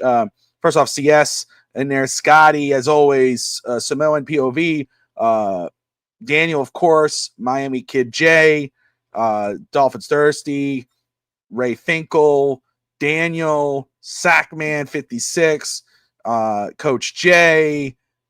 Forgive me, guys, if I miss anyone's name. Timothy Eason. I know Sammy was watching earlier. Eric, Will, G was watching. Has been watching. And Daniel, DSG, excuse me. Everyone who's watching, forgive me if Josh Wingate. Awesome, appreciate you. Doll, who's tuning in, if you're still watching, appreciate you. Everyone watching, appreciate you. Someone POV in the comments there, just in regards to Tua, saying, Tua did get you to lead. He won you the game. It was defense that gave it up. Paraphrasing here because it was a whole lot, and he's going back and forth with people. But again, credit where credit is due. Tua did get you the lead. That final drive was everything you want out of your guy. He's getting to where he needs to be. He got in the end zone. It was a beautiful rollout. Rolled it out. Looked like he was going to run it in. You always get nervous when Tua gets hit. He took a lot of hits today, but you're like, oh, and he for the foresight sees Wall in the corner, right where it needed to be, Brett. And you give the credit where it's due. I would say though, it's the total body of work. It is the 3 interceptions. It is keeping these guys in the game. And it's the entire season too. I mean, absolutely you could give the credit, but you also have to look at the entire body of work, and it's not winning football. Could you win games with Tua as quarterback? Absolutely. Could you get to the playoffs with Tua? Yes, you can. Can you win a game with Tua as quarterback in the playoffs? Yes, you can, but everything has to work around him. You know what I'm saying? Everything has to work around him, right? He's not going to take the team on his back and do it. You could have moments, but you're not going to do it. Mariners tied it. There you go. From Rob. Rob's giving us and Russ Morgan was watching earlier. Rob, I don't want to talk about it. I want to talk about baseball. But Mike Jays, because he's playing because he's doing it because of Mike Jays. Oh, that's right. That's right. The Jays are playing tonight. But anyway, listen. Again, it's not a one guy problem. You're not going to unless it's Chris Greer. I will say that if it's Chris Greer, Mike McDaniel, then it's a one guy problem, because then you might see some actual change within the organization. Maybe they start to put a disciplined team on, because this team is not disciplined. It's unaccountable. It's lackluster, no effort. It's a joke. And when you have Tua coming out, and you can think about it either way, he's telling on himself, he's telling on his coach in regards of saying, look, we have, and again, I know the coach doesn't have nothing to do with player only meetings, but it just tells you that these guys aren't willing to do the work, and they don't respect Tua as a leader if they're not willing to go to these player only meetings. And why the hell are we having so many player only meetings? You don't have that after week 1. You don't have that 6 games in. And how many have we had? How many have the Dolphins had that Tua can say, man, these guys are not showing up. They're not showing up to these team meetings. They're not showing up to Skype meetings. They're late, or they just don't, that's a problem. That's the issue in Miami. Yes, if you trade Tua, you're not going to fix the problems. Are not going to be done. If you have Mike McDaniel, Chris Greer, and a new quarterback, the issues are still going to be here, unless you're drafting, the elite of elites, which we're not there yet.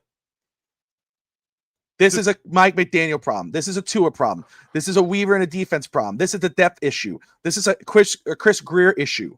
This is a roster construction and poor team management issue. They don't look. The team is a 100%. This team is how do you say this? Of their coach. They're a mirror image of their coach. Thank you. They take on the identity of the coach. Honestly, I feel like they take on the identity of the GM. Because you notice every year, Greer's like, well, it wasn't my fault. We're usually a lockstep. And before they hired Flores, no more of guessing who made what pick. We're all going to be on the same page. Every year since 2019, we've guessed who. We've been figuring this out, and there's bickering back and forth. He's always pointing a finger. So let me just say this again, and this is what is the bigger issue for me. And first, Samoan, if you put in what you think about it, because I obviously he's on the side of Tua. He's like, hey man, he got you to the point where you could have won, but the defense was like, oh, that's fair. That's a fair argument. We could have that debate. What I would say though, what's your thoughts on his post game comments, not just this week, but just throughout the week, the games after, where it's kind of like you're scratching heads, you're like, what the heck is this? Like, it's Tua's body work, but it's also Tua's attitude towards it all. There's no accountability. There's no going, hey, I need to do, it's just odd. Like every game, you could have won those games, even the Bills. Fair enough. Ernest, we got to give, there you go. The players don't respect Tua. Tua said that. When you're telling me that your team, you're the quarterback, you're the lead dog, you're the main guy, and you're calling player only meetings, usually go, hey man, quarterback, even if you don't like him, that's the quarterback we need to go. When your guys don't even show up, and what's Tua's response to that? Does Tua pick up the phone and go, hey man, where were you? Does he go to his coach and go, hey, I'm going to tell you right now, we've had a meeting. He didn't show up. He's not fully in. We need to do something. Is he doing that? If he's not, what's up? It's not mattering much. Should you even do any more player-only meetings? Because it's not working. Yeah. Excuses train coming through. All aboard. Lack of accountability, lack of self-awareness, 100%. Definitely self-awareness. There's Tati in the house. Player-only meetings tell me they're not listening to that poodle. Joseph Bell in the house. Joseph, what is up?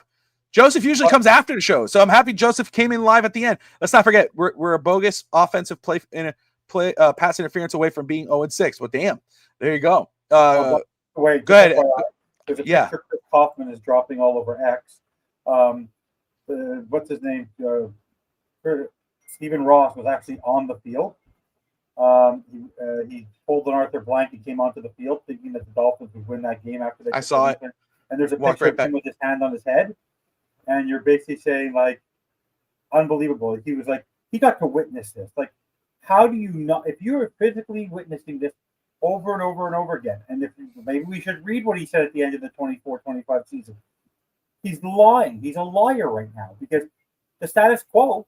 What's the status quo? This is way worse than the status quo. Yes, but doesn't that fall on the players, Daniel? Yes, it falls on the players. But in the end, when you have a players-only meeting, who calls these players-only meetings? It's not Ashton Davis. It's not Patrick Paul. That's why let me just respond to that. So Daniel, just let me make sure because I want to make sure what he's trying to know. But Bobby, if guys aren't showing up to meetings, doesn't that fall on the players? Are you saying that Tua shouldn't get the blame for those guys not showing up? Or are you saying McDaniel should get the blame for those guys not showing up? Or are you saying that it falls on those guys that it's on them? They didn't show up. It's on them. We don't know who those guys are, but I do know is that Tua called that meeting. Tua saying he called and McDaniel said, "Hey, that's on him." If Tua's calling those meetings and those guys aren't coming up, if they're not hearing him and they're saying, "No, hey, Tua's calling, we need to be at that meeting," they're not doing that. Then that speaks volumes on Tua as a leader in that locker room. And again, that's why I think Jeff Darlington said it best. It needs to be thoroughly explained, and they need to go back and explain what the hell Tua is talking about. And I think McDaniel was caught off guard, so he kind of had to come up with something. Of course, he's caught off guard because he doesn't know what's happening in his own shop because he doesn't care what's happening. No, that's what I mean. Shop. I mean, your quarterback, and that just tells me there's a breakdown of communication between Tua and McDaniel. Evan said for a while that this bromance, you see on the sidewalk, Evan is been very critical for 3 years now about this relationship.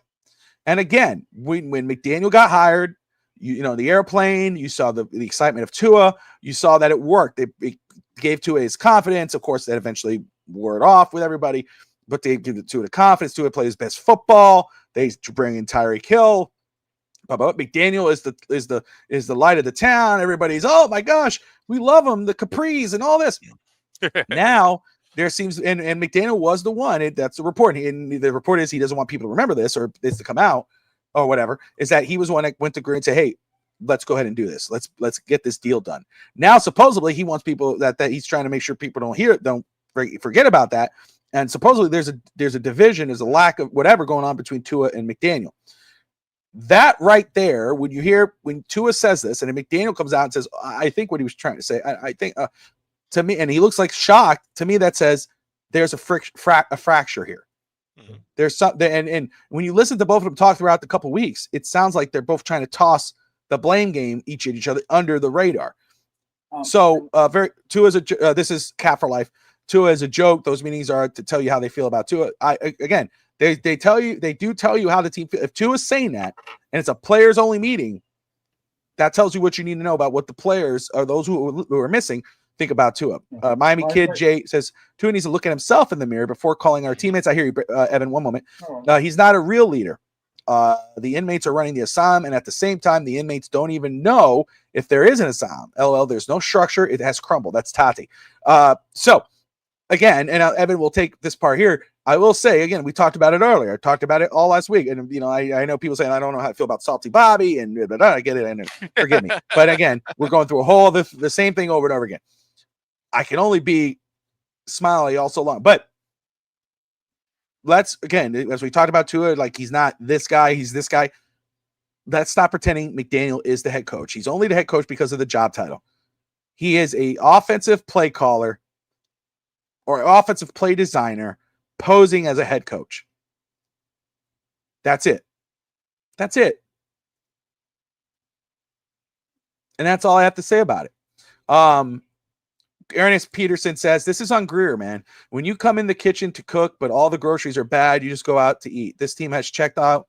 That's what this. So, yeah, again, this is not a one-person thing. Greer needs to go. Greer's the one that we're all wondering if that will happen, because Ross has shown time and time again that he sticks with Greer. McDaniel looks like he's on the way out. Greer should be too.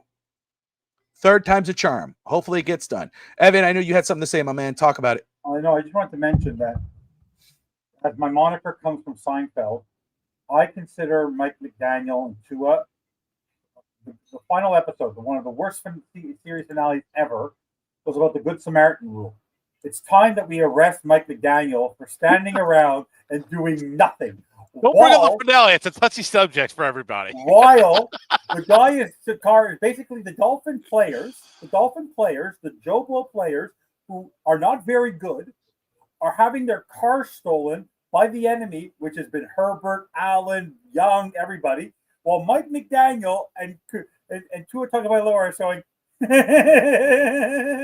It's like we're in Latham, Massachusetts, and we're watching these two boneheaded people who need to be arrested for their crimes. They should be arrested for the Good Samaritan rule because they are me. Because I don't understand. They literally are watching this crumble. And what Tua?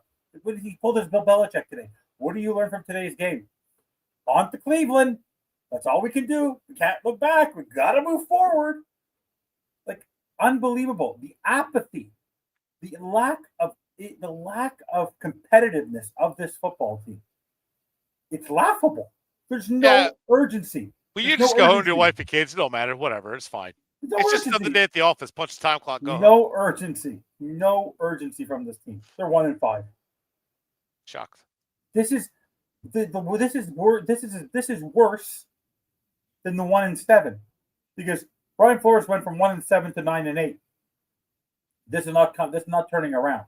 By the way, you're 1-5 and you have a way better roster. So I now consider Mike McDaniel and Tua Tagovailoa need to be fired with Greer, and they should be arrested and thrown in jail. And all the people from Brian Flores could be the soup Nazi, Christian Wilk, Jalen Brown. Who could be Babu? I'm trying to remember who can do the thing. Who could do the finger? Brian Flores. No, Brian Flores should do the finger. then who's the soup Nazi? Who's the really angry player? Who would be the really angry player that would be pissed? Xavier Howard could be the soup Nazi. Yeah. Like, can you just imagine that episode? Like, come on. Jalen Ramsey could be Bookman for stealing my. But now I understand why Armstead retired. Armstead didn't quit because he was injured. I wouldn't want to be part of this too. Well, unbelievable. This is a Seinfeld episode. This is a show about nothing. It's a show about nothing. References on Dolphins talking. Yes, it's amazing. By the way, what do you think about the Bible? The fact that that's the first thing Tua said. Jordan Brooks came in and we read a Bible. Like, what are you thankful for? I just feel bad for people. But Brett, I don't know if you know about this, but I was writing every day when we were on the shows. I kept on saying what was happening to the ticket prices. So people like we know, like Sammy, who spent a lot of money to come from Puerto Rico to go to the game. People who upfront put the money, season ticket holders. Mm-hmm. Bobby could have taken every single person from the Phins Talk Sports Network. Like, how many are we? 15 people? 20 people? Wow, yeah. For $200. For $200. It was $10 US. It was $10 US at kickoff. It was 20 minutes before the game. It was $10 US to get into the building. That's insane. And although I was surprised to hear how loud the crowd But it was empty. It was empty. Yeah. You saw a lot of aqua seats. Yeah. Oh, sheesh, that's sad. Well, okay, Bobby. Oh, did you hear the joke about? No, I was going to say, you give your just wrap up your thoughts on today and everything what we're discussing. Real quick, the post game or the pressers that Tua has had, his talk about going home to his wife and kids. He really needs to learn. He needs media coaching. Has needed it. I understand his sentiment, but he almost made it sound like, whatever. It's my job. I punch my time clock. I do my time. I get the hell out of there. That's what it means. That's what somebody like me is like. Yeah, I work. I'm not going to kill myself. But I'm not in a competitive business. Like if I was selling houses or selling cars, now I'm in a competitive business where I might have to amp it up a little bit or if I want to be great and constantly move up, I'm going to have to constantly work. And I can't have that attitude of, hey, I'm just going to clock in and out and do my job, go home. No, you got to do that extra. If you want to be great, you have to be obsessed. I understand, like, you know what? After a rough game, like the first thing I do is just hug my kids. They're happy to see me. Kind of like it makes me feel good. And then like kind of makes me kind of like relax. And then I get into my film. Because we're all dads. We know like kids can take that from you. Like take that like pain, all that frustration from a bad day. It just kind of like melts it away. 100%. But the way he says it, like he said it nonchalant, and I've always wondered if he cares about winning. I don't see that he cares about winning. The whole show me the money thing, and then his comments today, it just doesn't feel like he cares, and I think other people see it. I don't think the team cares about winning anymore. It feels like they got paid and they're done. They're ready to peace out.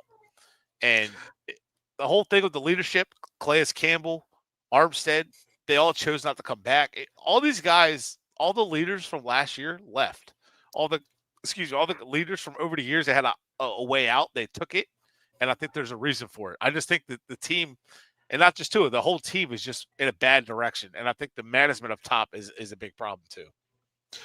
Brett, I'm going to ask you this, and then we'll get ready to wrap it up, because again, we haven't heard from you in a while, and so I want to ask you just two things. And first off, and you don't have to deep dive it or nothing because we'll get to the next one. People talk about, drafted a quarterback, get rid of Tua. Whatever. We know getting rid of Tua is not likely just because of the contract situation, but you can still draft a guy in this class. It looks like it's a stronger class. Is there any one guy that you're looking at like, man, I'm intrigued by him? Obviously, there's a whole season left to go. We have a lot of film to watch, but is there any one quarterback that's caught your eye? That you're like, man, I would like him. I would like to see him in a Miami uniform. Well, the one guy that caught my eye is catching everybody's eye now with Mendoza because he's just, dude he's legitimate quarterback, and now he's catching everybody's attention. It kind of reminds you of like Burrow and the rest of them that transferred all of a sudden to lighten it up. And again, big guy, athletic, got a good arm, and he's just got that confidence. You watch his post game interview after beating Oregon, it was just so. He was thankful to everybody, and he was also called out his guys. Said, "I'm thankful for shout out to my offense, and." But his then teammates, still had a sense of arrogance / confidence. You know what I mean? Yeah. Like that you just felt like, I can get behind this guy. I'm a Mendoza guy, man. And of course, I watched him and I started looking him up and I was watching his film. And I like what I saw from him. I like what I'm seeing. I was watching from last year before he went to Indiana. And, obviously when you read up, born in Miami, Cuban grandparents. I'm like, wait a second, this is a storybook right here. And of course, then all of a sudden, Mendoza. I'm like, see, there it is. I'm with you, man. There's Leonard Sellers. I know a lot of people. Alar, Alar could fall. And he has potential, right? And we know, he struggled, but then Penn State struggled. But he may fall, especially now with the injury. So you might, you could go with another pick there, and then go if you lose on Mendoza, maybe you go later, and then, and then who's this? John Mateer from Oklahoma is another guy that a lot of people are falling in love with. But he's a little on the shorter side, but he has that dog in him. I'll give him that. He reminds me a little bit Baker Mayfield, poor version, Timu version. I think it's a whole season left, but Mendoza. I like that you said Mendoza. That makes me feel good because I love Mendoza. I think he's got a lot. That's awesome. That Mateer just reminds me. One thing I like about him though, he kind of reminds me of a baseball player in a good way, like a baseball player playing quarterback, where he's just kind of got that. He's kind of overconfident in his arm, but he can make plays on off different platforms with throwing. So next thing here is, where do you stand? Because you and I usually saw the same in regards of coach, quarterback, whatever. So I'm very intrigued to hear where you stand on a potential next head coach for the Dolphins. If Miami was to make a change at head coach, any particular names? First off, before particular names, where let me see. How do I ask this? I asked this a couple episodes back now. I don't know why I'm losing it now. What are you looking for in the next head coach for the Miami Dolphins if you had to make that decision? What are the qualifications are you looking for? Is it a offensive guru, defensive guru, coordinator, college coach, veteran coach, an experienced one? Where do you stand on that? And then are there any particular coaches that you would say, man, if there's these 2-3 guys, I would be intrigued with Miami? So I'm looking at a guy who just prefer a guy with more coaching experience this time. Someone who's been, it doesn't necessarily have to be a head coach the whole time, but someone who's been an assistant head coach for years, someone who's and if they haven't, maybe a player. I am preparing myself mentally to hear the Bill Belichick push because you know how Stephen Ross is. So I'm prepared to hear something like that. I am keeping an eye on the John Harbaugh situation. I don't know what's going to happen with that. I'm not saying they'll fire him, but I know he's lasted longer than Brian Billick did. And I don't know what's happening there, but I'm keeping an eye on that situation. But I definitely would like someone who comes from structure, who is developed and comes from a coaching staff that develops guys to come in. I'm not looking for a coaching tree necessarily, but just someone who's been under coaches who's develops guys and a guy who understands leadership, mentally tough. And I want someone who, of course, I want a different GM, but I want someone that can come in and just reshape the way things are done right away. Kind of like how Sean Payton always has done at 2 stops now, but someone that comes in and just has discipline, no BS approach. Like, this is how you win. And if you're not on board, see you later. Somebody like that, that's what I'm looking for. And I want someone that takes over the front office. I kind of want a coach to run the front office because if you look around at successful teams, majority of them, the head coach runs the front office. Like Andy Reid put it guys. Now Andy Reid's not making all the decisions, but what he did was he developed guys through starting them as coaches and then put them as scouts and then in evaluation positions. And Brett Veach was a quarterback at University of Delaware, started out coaching under Andy Reid for a year in Philly, and then moved to the front office and started scouting and then moved up where he's at. So, okay, I coach, I understand your system, I understand what you look for. Now I scout on the road and I look for that. Something like that. And it's still in place in Philly, which is why they're successful as well. So something like that is exactly what we need. And John Gruden's another one I would keep an eye on. I wouldn't necessarily be against John Gruden, but you would definitely need the right GM for that one. Well, that's why when you come to any veteran coach, an experience you're thinking of the you brought up Bill Belichick, John Gruden, Rex Ryan, Doug Peterson. Think of those guys. You know dang well that you're not going to get those guys if Chris Greer is still the GM. Right. They're going to want to bring in their own GM. That's just the fact. John Gruden want to bring a guy that he can work with that has his vision. I want a veteran coach, that's experienced coach. I want a guy. I don't care that he got fired his last job. I'm willing to intrigue on anything. I'm very down on a rookie coach. Now, if you fire Greer and you have a new GM, and then you go and then he wants to bring on maybe a coach on his staff or whatever, or then that might be a different story because then he's getting his guy. But if it's Chris Greer hiring another rookie coach to try to, then I'm not interested. Yeah. You brought up got maybe an experienced coach, but not really a former head coach. A guy that I think is old school. You talk about John Harbaugh, but Todd Mankin from Baltimore, the offensive coordinator there, what he's been able. Now again, you see what's happened with Cooper Rush, not so great. But what he's been able to do with Lamar and everything else, that might fall in that line. If it's a rookie coach, Brett, I think a former player is somewhere where I would lean towards. I think there's a lot of names out there because a lot of these former players, when they become head coaches and they've been coaches, usually are successful because they identify with the players on the team. They've been there, they've done that. You think of Hank Fraley. Jared Mayo did not get a good shot at New England. I mean, I'm just throwing names out there. Yeah, Hank Fraley is actually. I'm glad you brought that up because he's a guy that I would actually look at. I like Hank Fraley, man. That's a guy, a really intelligent guy, and Detroit highly respected. He is. No, they love him there. They gave him another role. I think he's a run game coordinator now in Detroit, but he was the offensive line. He's been the offensive line coach there, and man, they gave him a lot of money to keep him. And his offensive linemen were telling you they were like, man, we'll put in dirty stories in the press to keep him. We will put it out. So they, he's a guy that I would be willing to hear on. Yes, he did. And I mean, look, years. And he started his coach with the Eagles. Under Reed. Yeah. Yep. Yeah. Yep. So, but again, I'm unless it's that guy, the experienced coaches, I'm willing to listen on. But we'll see where it goes from there. What will happen next? Evan, what is your post game wrap up, my brother, so we can close this out? Tomorrow would be a great day to do a breaking news show because it's Canadian Thanksgiving here, so I'm not working, so that'd be a nice time to actually do Dolphin stuff. But no, I just, as much as we want to see things happen, I don't know if he's going to do it. I just don't think that Stephen Ross has the cojones to actually fire McDaniel. I think he just feels bad, and he goes, "Well, this is already a lost season. I already spent the money on him and Greer on extensions, and I don't care about my fan base. I have enough money. He's basically trying that famous line, the famous thing that you may have to sacrifice one to save the many. He's willing to save one and sacrifice the many, because what he's doing is he's going to create so much apathy for his Dolphins fan base that he's going to lose season ticket holders. He's going to lose fans. He's going to lose ratings. He's going to start seeing that his pocketbook is not, or the Dolphins' coffers are not going to be so full. And by the way, this is not good PR for the Miami Dolphins, because if this is what your plan is, why would players want to come play here? Why would they want to come to a team where, when it's bad, you're more interested in protecting the coach than you are your players?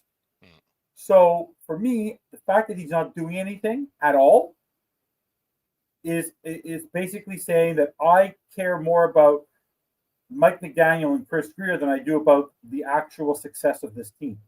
Because right now, if you wanted this team to be successful, you have to make a change that will give some sense of direction.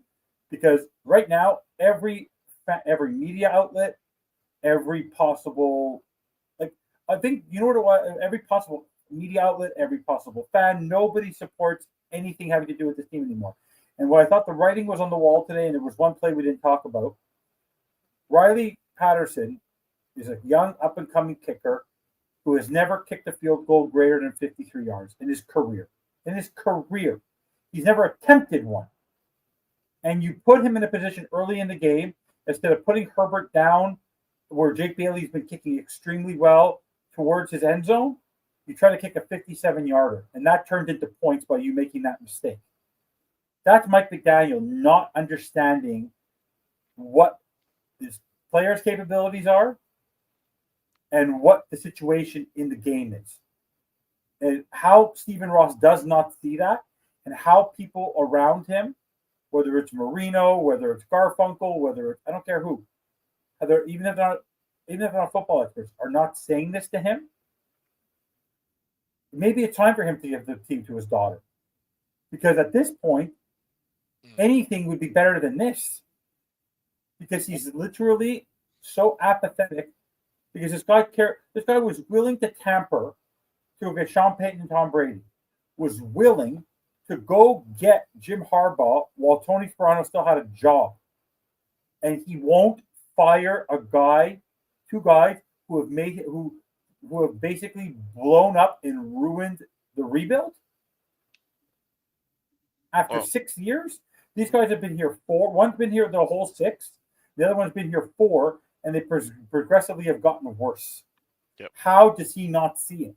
So as much as I want McDaniel gone, as much as I want Tua gone, as much as I want Greer gone, Ross is the problem because he won't react. What does he really think that patience is going to correct this? Yeah, it's not. Phillips is at the end of his contract. Chubbs is going to be gone.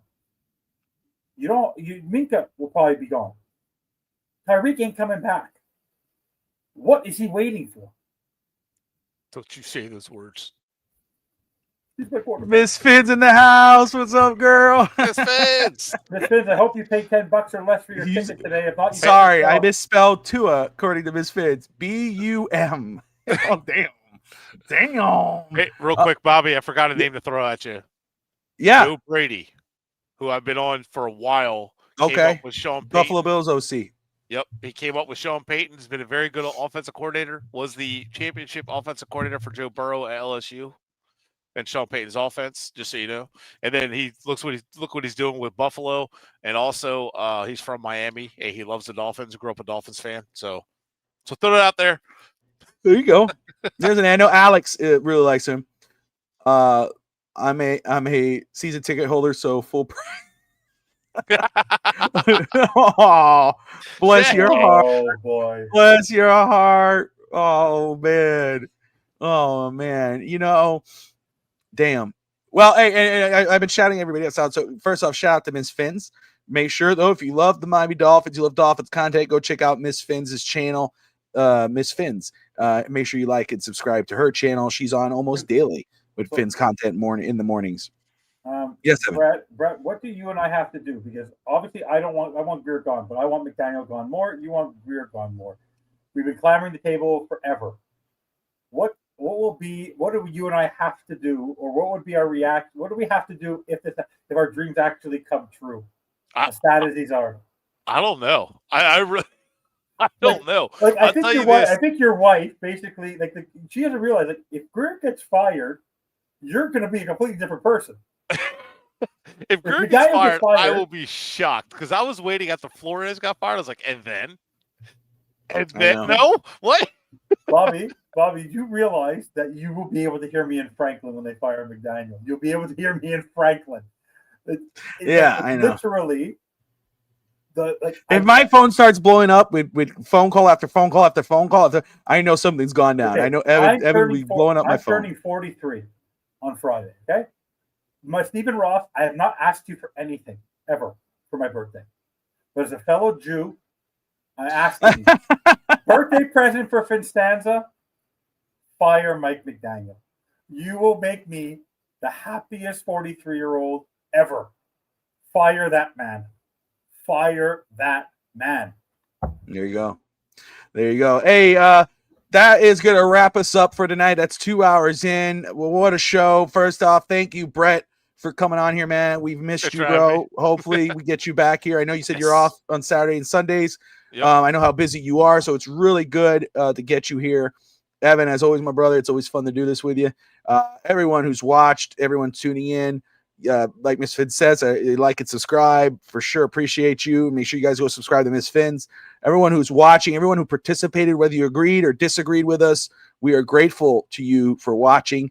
We enjoy doing this. We enjoy reading your comments and interacting with you. As much as we don't enjoy watching the Dolphins lose, you guys make it all better. Dolphins, though, did lose today, 29-27. Was fan club weekend. I hope everyone who drove down and to Miami for this event, I hope you guys had an amazing time despite the loss. I'm so happy for everyone who was there. Sammy sent me a group photo of him and George and Adrian, and really cool. I've seen Dahl down there, seen some pictures there, so just so cool. I said that, Miss Phins, that's exactly what I'm saying. Greer will get it promoted to senior advisor, and McDeer, fired. Fired, but I know at the end of the year, that's what she says. It's so funny because it's true. It is true. That's just the writing on the wall. But anyway, guys, we will be on. If you love Dolphins content, hit that subscribe button. If you love college football, Miami Hurricanes, Miami Heat, baseball, of course, a lot of great baseball coverage. Wrestling, we got it all here at FTSN, that and more. Make sure you hit that like and subscription button there. Hit that notifications bell so when we are live, you're on with us. We will be, if anything happens, I know this show we will be live. If McDaniel's let go, even if I can't be on, Evan absolutely will be on because I know he's just dying to be on to talk about that, and we'll have an open panel. I'll never schedule a show so fast. I don't care what I'm doing. I don't care where I am. I will literally be making the show the moment it launches. It will be the fastest breaking news show in history. I'll tell you what, insane. If it happens during the day while I'm asleep because I work night shift, I might just pop up and jump on the show. But Mike Ray, McDaniel thank gets you for your fired. kind Oh, my words. God. We love you, brother. Thank you for always watching and participating. DSG, as always, my man. Appreciate you. B. McD, Daniel, Miami Kid J, Joseph Bell, Mom's in there, Tammy from Miami, Cap for Life. I hate missing out on people. Ernest, Samoan, POV, Rob, Dolphins Thirsty, Scotty, Cap, Sammy earlier, Doll, Sackman, everyone watching, wherever you're watching from. We appreciate you. That's going to wrap us up. Like and subscribe in Miami. I know it's hard, but I'm going to say it anyway. Fins up. We'll see you guys next time. Fins up, why not?